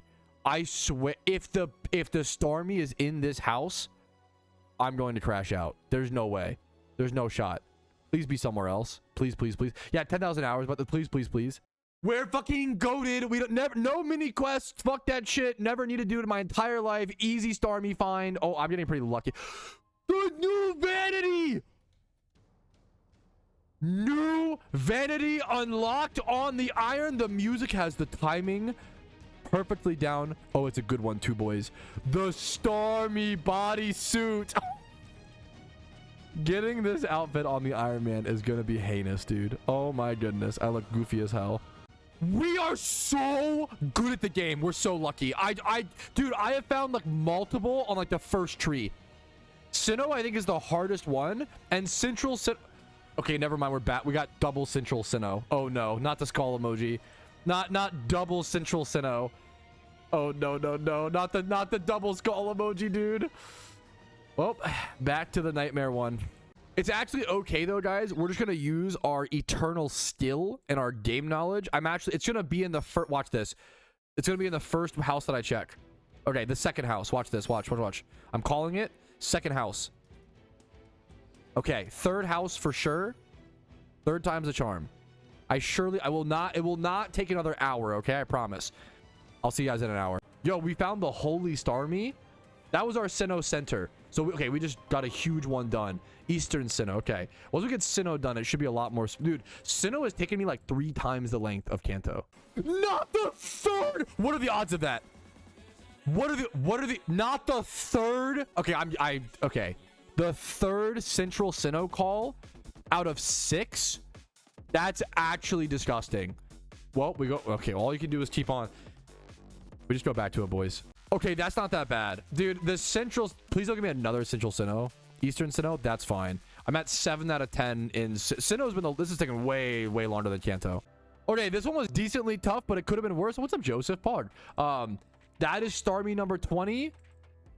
That is Sinnoh done. Sinnoh was tough, man. I'm gonna say hi to my boy, Joseph. Sinnoh was tough. On to Unova. Okay, can I just say this Castelia map is insane? Can you guys see this on your left side of it? It's pretty small, but like this is the little green, like this little green circle is a place to check. Castelia has 1, 2, 3, 4, 5, 6, 7, 8, 9, 10, 11 different places where you could check for the Starmie. That's insane. And it's like such a large, I literally feel like I'm going, kind of beautiful. Like I actually feel like I'm like traversing through a city, like trying to figure out where stuff, it's kind of beautiful, but chaotic in a video game for sure. Gotta check the cafe here. Okay, no Starmie here. Dude, I just spent like 30 minutes running around Castelia City trying to find this Starmie, and someone in chat said, did you check Route 4? I didn't even realize that it could be, I didn't realize Route 4 was an option. It's gonna be here, like, for sure. It, like, that's, I spent so much time looking around Castelia City. I'm actually just cooked. I have no idea where this Starmie is at. I'm so fucking lost. I've been checking the wrong place the whole time! It's southeastern Unova, not southern Unova. That's actually so crazy. Okay, this activity is fucking cursed. Oh my, doing this on stream was a mistake, but a fun mistake. Oh my goodness. Well, we found it. I just wasted so much time. I'm so good at this game, guys. What a beautiful brick home, by the way. Dark home! It was all worth it. It was all worth it. It was all worth it. Look at this. Boomba. Insane drip. It's like the goofiest outfit in the entire game. Bro, the dunce cap. Yes, wait, that's the most perfect timing. The dunce cap is fitting for today. That is true. Wait, someone told me to press C. Wait, look at my wait, why do I have fucking chicken legs? Not even, these are like baby chick. These are like pigeon legs. What is going on, bro? What, why? We need like a thick calf or like like some sort of thigh update. We need a new vanity visual update for that. Like that's crazy. Yeah, someone said, bro, you aren't even halfway done. What the fuck is this grind? I do think I did this incredibly inefficiently, and it's been fun, but it is time consuming. Some of these are, if you get stuck on one, it just like insanely adds how long it's gonna take. Someone said you spent like 10 minutes per Starmie. That can't be right. Don't tell me that. Is that counting the AFK break? So that means it's gonna take like 500 minutes to do the hunt. That's no. I gotta lock in. There's no way this takes me 8 hours. I gotta lock in. I'm not that. There's no way. I have to lock in. There's no way. The Starmie hunt cannot be this long. That's not even my brain cannot be this slow. There's no way. I was doing the Starmie hunt, but there's a Pheno over here. If anyone wants a Pheno Route 6 Unova, I've been using those mysterious gem clusters like crazy. So yes, I will take the time to go ahead and get this. All right, here it is. This was the very last spot that I could have checked for this one. This was a long one. Southern Unova was up. That's 25 out of, we're halfway done. 4 hours streaming, we're halfway done. Dude, this Castelia spot is trolling me. Every time it's the last. I've had 2 or 3. Also, it was Route 4 before, so I checked Route 4 early. Then it was in the final building that I checked. I got really good luck in Kanto. I think I got really good luck in Kanto. Bad luck in Sinnoh. Bad luck. Well, I've had a lot of good and bad luck, I guess, throughout this hunt. I guess that's the boring answer. No, I was looking for... Please don't make me fight you. Please let me say no. What's your name? I don't know. Just don't let me fight you. I was looking for the Starmie spawns. No. Wait, if the Starmie spawns here, do you have to defeat Cynthia to be able to get it? No, that's actually crazy. That's kind of fucking... Yeah, that was scary. That fight is tough. I think if Starmies, please don't spawn there in the final 3. That's a tough fight, dude. I definitely could do it, but that's tough. Bro, this is going to take this is literally going to be like an 8-hour grind. This is going to take way longer than I expected. Someone told me that if they were like, oh, if you're slow like me, it'll take like 3 hours. Bro, I've been at this for 4 hours and I'm like just barely halfway done. I am slow like no one else. Let that be known. There it is, boys. There it is. The final Unova. Chat's trying to troll me, saying things. Let's all go wear Starmie outfits and camp behind random trees on channel 3. Too bad. But the Starmie. Oh, the funniest piece as well. That might be the funniest piece. Boom. We are getting the goofy drip. Dude, never let anybody tell you can't look goofy as hell on an Iron Man account. Yes, you can. All you have to do is do the Starmie hunt. Yes, you can look goofy as hell. Oh, it's beautiful. On to the next region, which is Hoenn. Apparently, Hoenn's pretty chill. Don't make me do another fucking side quest. I swear. I just want to get these Starmies. I just want to hunt this. Stop making me beat up this guy and his kid. I just want to hunt Starmies. Pat, there's 4 battles here. No, there's not. You're lying. You're trolling me in Twitch chat. There's no... Can I leave after this one and go check other places? There's no way. This would actually... No, there's no shot. No, there is. It's 4 back-to-back. Now you can't leave that you're locked in the fight. It's not that it's like... Obviously, I'm just gonna seed bomb. It's not hard. It's just so... I've already wasted so much time. No, don't get your family. No, run! Okay, the saving grace has to be... The Starmie has to be in here. Why are you all... It's not here, is it? I can't even really tell. I think it's not. I did all those... It's like 4 or 5. It's not I mean, I'm complaining. It's not a big deal, but it is funny. The longer this hunt takes, the more I shrink into my chair. I don't make the rules. I just enforce them. Whenever I record clips off stream, this is what I look like. Okay, our Hoenn run started off terribly. It took us like 10 minutes, 20 minutes. It was the final spawn that it could have been at. That's okay. We are back in the kitchen. We are cooking. This is the kind of beautiful stuff where if I was off stream, I just wouldn't record this many clips and you guys would have missed out on this descent into madness. How does it make you feel? This is evil. This is actually the best bait so far. I actually thought that the Starmie sprite, that was... Dude, I saw someone with the Charizard wings doing this to me, by the way, which that's literally one of the best shunners in the world.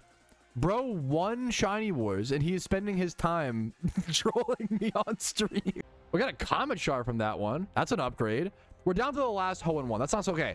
11 left. Can we get this done? We've been on for 4.5 hours. We have 11 left. Can we get this on like one stream, like 5.5 hours, like a long stream?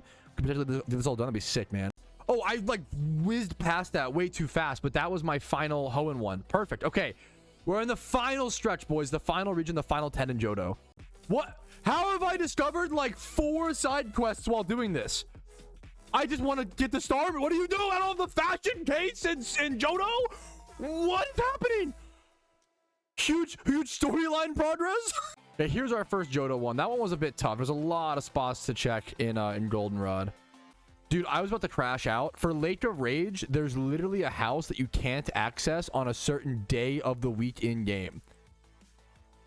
Imagine doing this hunt and that being your last spawn. That would be unhinged. Okay, I'm not joking. I've never done this puzzle before in my entire life. What is this house? I've never been to this ever. I've never seen this. I've never done this. What is the point of...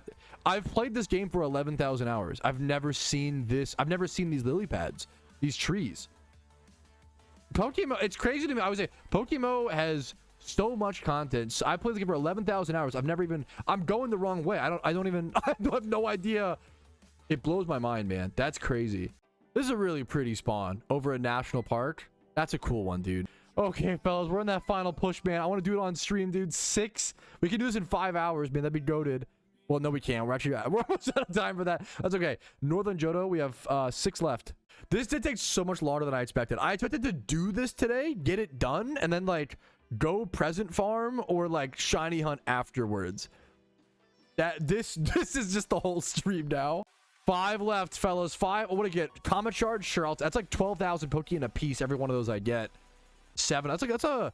It's like around 100k or like 80k, 90k. All this for a 2x31 attack and speed adamant Starmie. Don't speak that into existence. Do not the. Hey, the vanities on an Iron Man account, the vanities alone are really cool and in my opinion worth it. They're really goofy and I love goofy. It would, dude, if this thing rolls adamant like 31 attack, don't wish that upon your worst enemy, dude. That's, come on, man. As cheesy as this is, like, the Starmie hunt is making me appreciate the like architecture more of Pokemon and like PokeMMO. Like, there's some, like, these 2 little houses over here like sectioned off in this town. It's kind of a cute little decision. I'm getting more storyline stuff. I mean, at least this is a good excuse. Bro, stop flaming yourself. You're worth more, Kane. You're a human, okay? I think the last spawn this could be in is here. Unless I missed something. I think I missed one. No. Now begins the night. Wait, no. Route, what is this? What is this spot? The Miltank Farm? Where is this at? I did miss a house. Wait. Okay, my trolls are helping me. Literally, Rumel, who's literally trolling me, was like, you missed a house in Olivine. I know because I'm hiding there, and I never showed up. That's actually, those are the best. Dude, I wish everybody, all my haters were like this. That's the best kind of fucking meme, dude. Hell fucking yeah. Okay, next up. Eastern, we're 3 left. Eastern Johto. Oh, boys. That's 49. 1 left. What? Central, wait. Is that just in wait, do we just end in Vermilion? Oh, that'd be so good. Are we done? It only took 5 hours. That's not that bad. Holy, oh yes, this is going to be, thank you chat. This we unlocked, this is going to be the Alpha Starmie spawn. So I have to make sure I'm prepared for this fight before I actually go encounter this. Whew, okay, let's get ready. The Starmie looks on sadly. No tree seems to fit. Maybe if you showed it something that which looks like a tree. Okay, chat spoiled this to me, but there's no way I ever would have finished this. You need another alpha? Apparently, I need a Sudowoodo for this. Do you need an alpha Sudowoodo? Or could it be any Sudowoodo? Wait, if I didn't have... Do you need any Sudowoodo? If I didn't have an alpha Sudowoodo for this, would I just be shit out of luck? Okay, just any Sudowoodo? Okay, that's a little terrifying, dude. Okay, we have it. You have to lead with it. I don't know. Let's go try. This is a cool little mechanic, dude. You have to lead this with a Sudowoodo?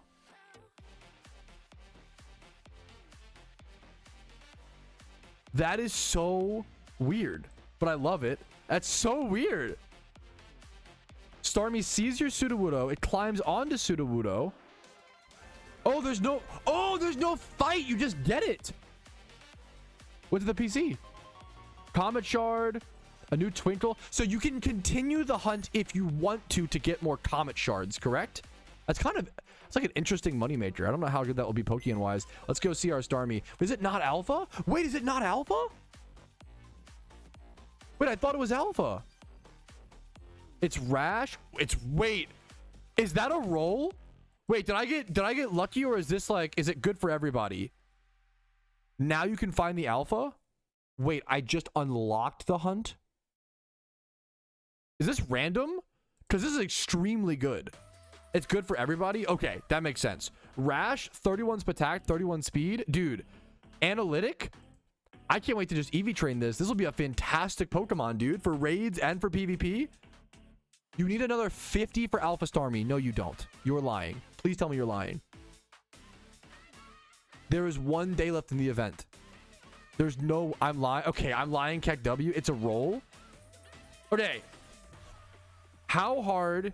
I want to get an Alpha Starmie. So I want to keep going and get 1 Alpha Starmie spawn before the event ends, which ends in 26 hours. Oh, can we... Is that possible? Comet Shard's basically a gym trainer. Comet Shard, blah, blah, blah. Limited CD. Okay, we're going to see if this... I'm going to keep trying, I guess. I heard you got to keep going and get lucky to get an alpha. Okay. I'm going to try my best, man. That'll probably be like tomorrow's stream content as well. I guess we're not done. I thought we'd be done the entire event today, but I guess not. It's kind of a beautiful thing, but... Woof. There's one more thing to do, fellas. All right, post-stream Iron Trowski here, and this is what it looks like after the Starmie hunt. So you can actually go over to this menu, click on this, and continue to hunt down Star U's. You can see a twinkle over here. I already found this one in Sinnoh, so I did all the hard work off camera, and this is what it looks like, a Star U on top of the tree as opposed to a Starmie. I do want to go ahead and interact with this and see what happens. I think it's some sort of encounter, yup, but apparently, once again, there is a rare chance to get an alpha from this, and that's what I'm really hoping for. I should be able to just quick ball this as well, which is actually really easy. It makes the catch really comfy. I'm gonna keep doing this until I see at least one alpha Starmie or Star U, I think, because I believe, if I recall, I think alpha Starmie or Star U is like a pretty rare, like I don't think I have one of those. I think it's like a pretty rare thing. There's an extra hidden ability Star U as well. I'll take that. I don't want to get too many of those, but I do want enough to breed like a really nice one. It's kind of funny, I already have 2 really good Starmies, but I might need to actually like release one of those. That's like the hard Iron Man thing, is like I might end up releasing one of those, or either there's a certain point where maybe I will start trading things over to other accounts but never taking anything onto my account. That's actually a pretty deep discussion that I could have about the Iron Man account at some point. And in RuneScape, you have a similar thing on the Iron Man account. So on Iron Man account and Ultimate Iron Mans, you have something called drop trading. Now, we don't have drop trading in PokeMMO, but essentially, like, I did this many times on an Ultimate Iron account, like, where instead of just like dropping, so on an Ultimate Iron account, for example, I had at one point like 40 million Old School RuneScape gold worth of Ceradome and Bruise that I literally could not use and didn't have space for on my Ultimate Iron Man. So I decided to drop those over to my main account. I basically drop them in the wild, and your main account can come pick them up. On a PokeMMO account, you don't really have that option, right? But it's better to like give them to an account, right, and keep that value, that Pokeyen essentially, that gold, versus just delete them for no reason. So I'm gonna have to toy with that idea and see if people are okay with that in PokeMMO. I'm okay with it personally. Honestly, it's probably the thing that matters the most, is if you're okay with it. It doesn't really, there's no benefit to the account. There's no benefit to my Iron Man account, right? If I really wanted to use my Iron Man account to grind Pokeyen, why would I not just grind it on the main account? You know, grinding Pokemon on the main account's way easier, you know? So it's one of those things, as we reach those late game stages, and as like we don't have an official Iron Man mode in Pokemon anyway, that's one of those like advantages of like trying to like utilize something like that. So I might it's a weird pill to swallow and a big breath to take, but I think we might reach that stage where if I want to make some space on the Iron Man account, I do start trading things over to the main account as opposed to just releasing it. But we'll cross that bridge when we come to it, and hear discussion and feedback from you guys as well. Comments are really appreciated. And yeah, just to double check inside my PC, yeah, no other hidden ability, not even like alphas, but no other hidden ability access Star U's and Starmies. So I really like the idea of trying to get at least one alpha Starmie or Star U, and that way, if I ever want to, I can breed that up to a 6x31 on the Iron Man account, as well as with Dittos and such, which that would be really, really valuable and really actually like a really cool thing, as well as potentially the idea of breeding for a Shalfa Starmie or Star U. Like, it's pretty out there. The problem is you have to like only breed with Dittos. I don't know if that would ever happen, but I like the idea of it being an option. I want to be able to do anything that I want to do on an Iron Man account. You know, that's like the cool part. I want to be able to do whatever I want to have all the options. I want to have all the versatility. That's why getting this alpha Star U is so important to me. The most beautiful part of playing the Iron Man account is trying to show you that you can put on these like restrictions and still play the game arguably unrestricted, or at least make it feel like there's no restrictions. I have a central Sinnoh spawn though, and that's going to restrict the hell out of me. I'll see you guys when I find that, or when I find that alpha Star U eventually. All right, I think I finally got the alpha. I'm like 90% sure this has to be the alpha. Why would it change to a Starmie instead of a Star U? Just to show you guys really quick though, I also had to find this one, of course. I want to show you how many Star U's this actually took me. So I had to go do a bunch more rotations of this same activity. So not only did I have to go find 50, Star U's, I had to actually find 50, all of these Star U's. Any Star U with hidden ability access is another attempt towards this, essentially. So 1, 2, 3, 4, 5, 6, 7, 8, 9, 10, 11, 12, 13, 14, 15, 16, 17, 18, 19. I had to end up doing almost 70 of these Star U things. Wow. I guess, well, this will be, actually, wait a minute, I'm sorry. This will be number 20. So this is number 70. Wow, I just realized. Whew. So yeah, this is number 70. This has got to be the Alpha Starmie. I'm hoping it's the Alpha Starmie. Yes, there it is. The unique Alpha Starmie that is only available after doing this extremely long, extremely specific hunt during the Christmas event in 2025. I literally got it with 19 hours left in the event. We did everything on the Iron Man. Oh, that feels fucking amazing. All I have to do tomorrow, all I have to do now is just farm lost presents if I want to, have some fun, relax, and then tomorrow I get to open up a ton of presents on stream and have fun. Just opening up a bunch of, all that's left is fun, essentially, which, I mean, the whole event's been fun, but, you know, there's a different level of fun when you're opening all the product, opening all the rewards you've earned. But let's not get ahead of ourselves. Let's first catch this Starmie. I do want to be extra special careful to make sure that I don't accidentally kill this thing. I'm not going to take any risks on any seed bombs or anything like that, because I just don't know if you can respawn. Like, obviously, if I kept hunting, I could respawn this, but I don't know if I can go re-encounter it safely. I don't think I actually can. I think if I killed this, it would be, you know, lights out. So I got to be really careful on my clicks here. And thankfully, there's no multi-hit moves to my knowledge on this thing, so if I just Spores Substitute and play this correctly, I should be able to infinitely sustain this fight. All right, I'm hoping that this Pokeball should be the catch. Let's just go ahead and roll the dice and see what happens. I'm down to 74 Pokeballs, 111 Quick Balls, 30 Dust Balls. You can see how many resources this event really ate into. And there it is, 26 turns later, we got it, man. The Alpha Starmie, I don't think I'm going to hunt for more of these. Technically, I could. That's fine. That's not amazing. 2 times 31 in defense and protect. I will take it. It's missing nature. That's fine. That's fine. As long as one of the stats isn't in attack. The only like really bad roll here would be if one of these stats was in attack. It's gonna cost me. The only problem is, I could keep going for more. I just really, if it's like a 1 in 20 like that, man, it is push at midnight. Maybe I'll do a little bit more tomorrow on stream, but then would I rather go for that or presents? I think I'd rather go presents, but we'll see. I'm pretty proud to have that one. Yes, we'll have to use a bunch of Alpha Dittos to breed it up, which is going to hurt a little bit, but I guess... Oh, man. The thing is, if I get one more, it would make breeding a 5 times 31 one so much easier. Because the problem is, when you breed up with Dittos like this, I have to get a first it's a 2 times 31 Ditto, and that makes it 3 times 31 Starmie. And then if I want a 4 times 31 Starmie, I need a 3 times 31 Ditto. And then if I want to end up making a 5 times 31 Starmie, that takes a 4 times 31 Alpha Ditto. That's a really hard thing. Like, I can't really control that. You know, I can't breed up a Ditto, right? I have to just catch a wild one with the right stat placement so that... but it's like, do I really need a 4 times or 5 times 31 Alpha Starmie? It'd be a one-day goal sort of thing. I don't want to overthink it. I'll try to go for it if I can, but I'm not going to push myself too hard. This has already been a very difficult event for me, and I got literally everything done. I should be freaking proud and happy of that, and I honestly am. And my boxes need some love. Oh my goodness, this is going to be a lot to get to after the event is over, and I'll probably get to this after a nice break. I could see myself taking a beautiful break, or maybe even like a chill time period. Maybe just doing a Jimmy run and setting up some breeds every day might be the quote-unquote break, you know, like 2 hours of PokeMMO a day. It might be a chill, kind of sounds alluring, honestly. Well, let's focus on the now. And for now, I'm extremely happy to see these 2 full bars in the top right-hand corner of my screen and this snowflake ticking the time down.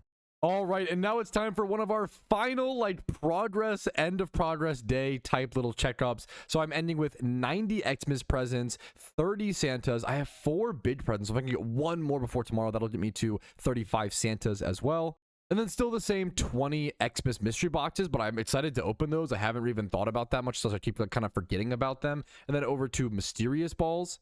I'm ending with 60 Mysterious Pokeballs, 41 Great Balls, 22 Ultras, and around 52 Swarmons. I'm not so worried about getting that exact number, as it's kind of the least important statistic, but somewhere around there. And then Vanities. We did actually get a few Vanities today, as you might have been able to notice by the insanely drippy outfit. We got the entire star-like outfit, which is the Star Cone hat, the Star Back piece, and the Star Bodysuit, which I'm just going to go ahead and label as the full Starmie fit for simplicity. And I think that's it for Vanities. I don't know why it feels like I got another Vanity that I'm kind of forgetting, but I don't remember, so surely it's not that important, / it didn't happen. And that is it. I will just see you guys tomorrow for the final big day, a little bit of big present opening, as well as the final progress check will be tomorrow. That'll be the big one where I really try to cover everything, including all the Pokemon and alphas and breeders that we caught. That will be a big one, so I'll see you guys then. But for now, good night, get some sleep, hit the hay. Alrighty, fellas, it is Iron Man time, the final day of the XMAS event. The event ends in about 6 hours. I'm currently sitting on 93 XMAS presents, 35 Santas, as well as we actually have 20 mystery boxes to also open. Those will all be opened today. trying to get some drip, trying to get some vanities, trying to get some cool shit on the accounts. Now, mysterious balls, I'll try to get as many as I can, but I'm not opening these. I know it's the nerdy lame thing, but I will be saving these for Shiny Wars to give myself that slight advantage that Iron Man definitely need. So we'll see how that goes. But today, I'm just going to be farming Lost Presents, farming Swarms, doing what I can, and doing the grind for as long as I can until the event comes to a close. So I'll probably call it earlier than that, but who knows? We'll see what happens. Let's get as many vanities and drip as possible. It's a great question. 2x31s, should you trade them or keep them, or like trade them in for mysterious balls or keep them? I think if you're a main account, keep them and sell them on the GTL. I think it's probably more, you know, because you have to calculate as like, your average Swarmon's going to be worth 1/3 of a mysterious ball. So like, let's see, even like on the high end, right? Let's say you get a mysterious ultra. You take 57k, divide that by 3. That's pretty lucky though. It's not going to happen, right? But like 19k, your average 2x31, the economy is weird. Your average, it should be worth more than this. But then if you get a Pokeball, it's only like 3k, right? So that's the best way to count it. As a main account, I would keep and sell 2x. Like it's more consistent. Keep and sell 2x31s. Iron Man account, I've been trading them in. It's a weird, I think the limited time mysterious balls are worth more. I can always get breeders on the road, and I've gotten so many breeders from this event and all that stuff. As an Iron Man account, I've been trading in 2x31s. That feels weird, and I didn't do that for Halloween, I don't think, but I think it's right for this event. All right, fellas, I feel like it's the perfect time. We spent a lot of Poke-Yen in this event, and the rebuild begins. Okay, I know the event's not over yet, but I think it's a good time to go ahead and do this to also show our progress from the event. A lot of these things were gotten from the event. The Stardust, the Star Pieces, the Comet Shards I'll be selling. Let's see how much Poke-Yen we earned from just playing the event passively. There is 60k. We're starting at 86k, so about 900k, kind of, right? There is 60k from our Stardusts. 78k from our Star Piece. I'm gonna come back to the Nuggets. Comet Shards. Whoa, what? That's a gym run and a half. A gym run and almost 2 Jimmy runs on the Iron Man account from the Comet Shards. Whoa, 362k. That is way more than I expected. Holy. And then after that, I think we just go back down to the Nuggets. The Nuggets and the Pearls, I don't think that these were, maybe these were gotten from like presents. These might have been opened. There's 160k there, 100k there, and then a rare bone can also be sold for 5k. Yep. So we just went from 886k up to 1.6 mil. Up to 1.6 mil, man. Okay. That's quite good. I'm pretty happy with that. And we just doubled our Poke-Yen, basically. Back to Lost Presents for now, though. Well, fellas. We meet again. There is no room left in your PC. Let's go clean that up and take it. I've seen that like 4 times this event. Let's go fix it, boys. All right, our PC space is so cooked that I'm just going to try to start getting in some random breeds in between Swarms and Presents wherever I can. So I'm going to get myself here a Spadef brace and an HP brace. Breed myself a nice little 2x31 Fungus. A simple little breed. It's going to be 2x31. That was actually the wrong. Was that the right one? Let's see. Yep. 2x31 HP and Spadef. I'm gonna specifically try to keep any breeds that I do right now in my incubators. I bet I'll do more than 8. We'll see though. I'm gonna keep them in my incubators as extra PC, as like extra space. That's how tight it's getting, dude. We got 2 more breeds coming right up, fellas. A 2x31 Staryu that will match with another 2x31 Staryu. Also, the stats on this could actually just roll crazy. We'll see how it comes out. I'd love to breed up a 5x31 though. With how many breeders I have, I might as well commit to that. And then also a 2x31 Plant, Egg Group Pokemon, 31 Defense, and 31 Spatak. Gonna keep these bad boys in the incubators. That's actually a good shout, Tom. I actually should summon my Darkrai. We don't need it for any raids. I should summon my Darkrai to increase its power. You know what? I've been trying to do that every so often. Let's go ahead. I have it for an hour and 20 minutes. I might just despawn it immediately. I don't need it, actually, you know? I don't know if despawning it makes the cooldown any faster in terms of, like, when you can respawn it. It's cool to have it. I'll have it, you know what? I like having it out for the, for clips. It's a cool thing to flex. Alrighty, fellas, we got a call. This could be it. Route 11. This could be the final present that I collect in the XMAS event 2025 within PokeMMO. There it is. That's the last one. There it is. Do I have any? I'm missing bigs. No, no, that's the last one. I'm not doing any more. That's the last one, man. That's it. It's time, fellas. The payoff is here. Let's turn in these final 5. Let's get in position. Let's open all the sealed product except for Mysterious Balls. It's now or never. We've been farming for tens of hours, maybe even over 100 hours in this event. It all came down to this. Will I get an ultra rare on the Iron Man account throughout event season? That's my main goal. Let's see what happens. Alrighty, fellas, it all comes down to this. It is the moment. It is the time. It is the opening. It is Mom Spaghetti. We have 102 XMAS presents to open and 40 Santas. Feeling pretty good about that. Very few, if any, Iron Man. I don't think I've seen a single Christmas camo Iron Man in this event so far. We could be the first one on the entire server. We could open the first ultra rare vanity on this account, on most Iron Man accounts. If you don't know, the Christmas camo looks like this.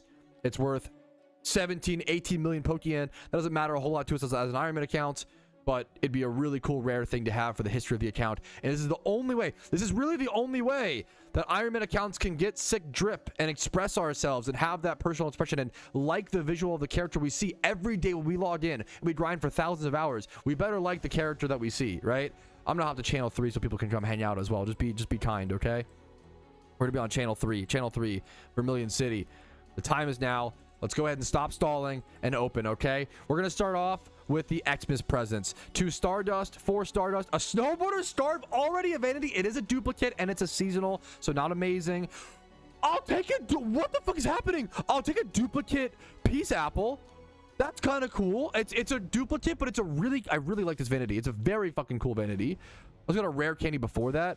Pearls. I'll sell the pearls for Pokeyen. Repeat balls. Timer balls can be very... I'm honestly super low on Pokeballs right now. Blizzards, fine. Helping Hand. Pepper... Okay, we're getting a lot of repeats. There are so many, like, cheap, repeatable seasonals. You don't want to see seasonals because seasonals, you can get those in the later years. I want to show people I played the Iron Man account during the first ever event season in 2026 and 2025. I want to see that. You know, I don't want to see seasonals. So, just keep going. Hyper Potions... X specials, everything's always useful, relevant. X defense, avalanche, stardust, calcium, full heal, stardust. Mysterious Pokeball is kind of neat. Assurance, carbos, energy drink of good luck. Not a whole lot of good luck. 1 to 2 safeguard TMs, rare candies, nuggets, a bit of junk, premier balls. I'm crushing through these. These took days to grind, maybe even a week. Comet Shard, some Pokeyen, I guess. Come on, man. Come on. Give me the Melty Snowman. Give me a new vanity. Mysterious Pokeballs. I'll take those. Repeat balls. Come on. I know I got a lot of... I know I got Mysterious Great Ball. I know I got front loaded on vanities. But they were all seasonals. Peppermint shirt. I'm not... Come on. I don't need a 4th peppermint shirt. All due respect. You know, I like the Peace Apple. Like, the best open so far was the Peace Apple hat duplicate.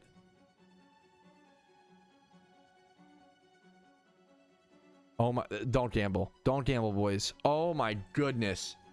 Oh, that sucked. It's okay. It's okay. The Santas will save it. I believe. I believe. Come on. Come on, Santa. Give me a good present. Come on. Pearl Street is actually decent Pokeyen. HP ups, whatever. X attacks. More X's presents. We'll keep one of those, I think, for like nostalgia. Big Nugget. These are I'm halfway in almost. Battle. That's good. That's actually very, very good. One of the worst charms, actually, but still, the 100% charms are extremely, extremely good. I will take Riches charms, BP charms, Item Magnet charms. Yes, please. Come on. I worked so hard for this. Come on. Another BP charm. It's the worst charm, but I'll take a charm, I guess. I prefer Item Magnets to be amazing to farm fossils for Shiny Wars next year. Match Revives. At least there's no way I open 40 with no vanity. There's no way. There's no way. There's no way. Ah! Wait, was that new for me? Wait, is that new? Ah! Wait. What's up? Jack me off. What's up, man? Santa Absolutely. Beard! Absolutely. Santa Beard! Okay, I'll take it. I'll take it. F legend. Thank you. It's a seasonal, which that's kind of annoying. Okay. It has to be the last one. There's no way. That's a really cool vanity to get. There's no way it's the only vanity. Oh. My Iron Man account luck has been very, very good. Very, very, very, very high. My opening sealed product luck throughout the events has been rough. It's not terrible. I'll take the Santa beard. But that's it, boys. That's it. It's not bad. We've still got a lot of new vanities. We can't be too bummed. I would have loved to get the Melty Snowman. I would have loved to get, obviously, the Christmas camo.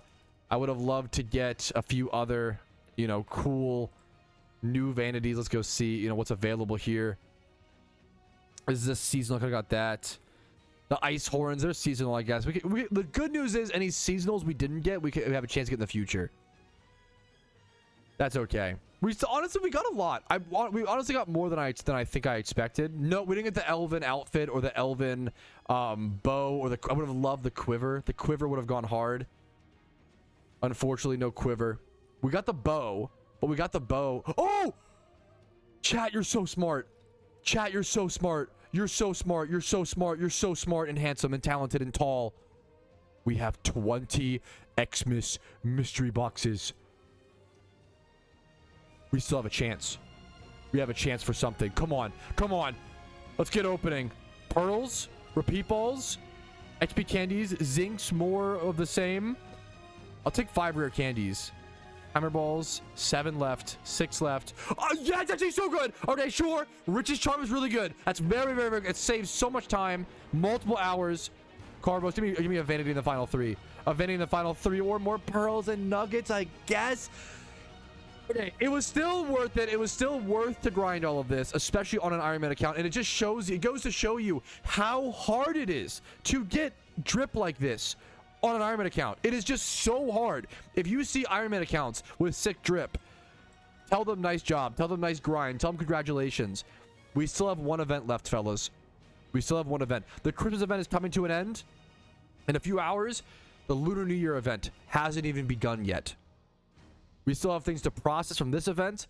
We have to prepare for the Lunar New Year event. And I will see you guys for a new event with new openings coming up on February 17th, most likely. So keep an eye out for that. And that'll be my last chance to get an ultra rare vanity on the Iron Man accounts in the first event season cycle. I will see you guys then. Thanks for watching. We keep going. We don't give up. That is true. I do have 1 more XMAS present. I'm going to open it. I don't think anything will be in it, but yeah, I'm going to keep 1, honestly, just for nostalgia purposes. I remembered, so we'll do that. Alrighty, post-stream Iron Trowski here. I'm still winding down from the event. I still have a few things to actually do before I can fully consider it completed, like turning in my final swarm Pokemon. I'm just going to be turning in whatever I have left over into this elf bot for just 1 mysterious Pokeball per 5 random Pokemon. So I'll see you guys when I'm done with that, and we're going to try my best. It's going to be difficult to cover everything gained in an event like this. It's just so big, so vast. There are so many Pokemon, items, vanities, you know, all the like vitamins that I like almost never even talk about or draw like much attention to. But look at this, the amount of max revives, XP candies gotten from the event, potions, the rare candies. Look at all these vitamins, 50 carbos, you know, 40 iron. It's so easy to just skip over this stuff. All these wings, like I could EV train so many mons off the resources that I now have. And it's cool to see. This looks like a main account's bag. That's what feels so cool playing an Iron Man account in the event season. It looks like a main account, like what their bag would look like afterwards. That's a really cool feeling. That big nugget. Okay.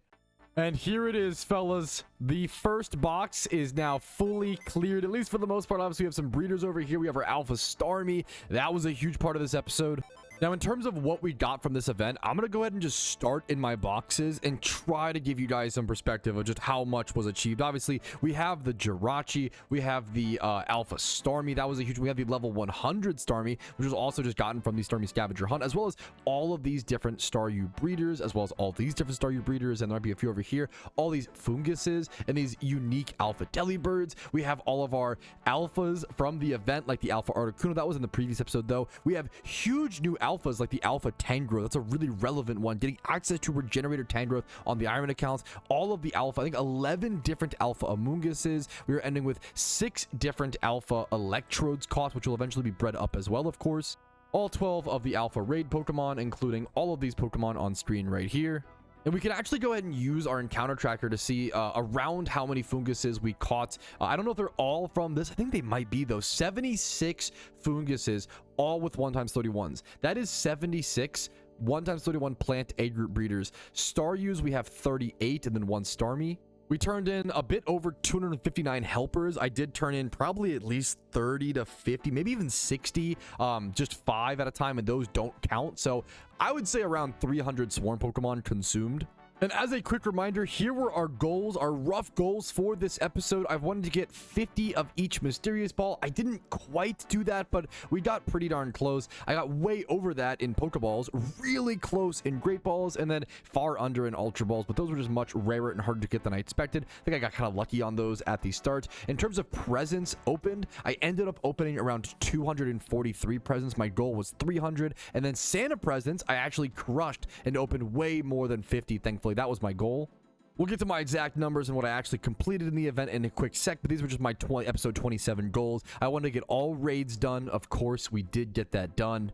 I wanted to catch JIRACHI, which we, of course, successfully did. I wanted to get Melty the Snowman, which, unfortunately, we did not get. And that's the one thing I could sit here and complain about, where my pulls weren't that great again, but that's okay. What are you going to do?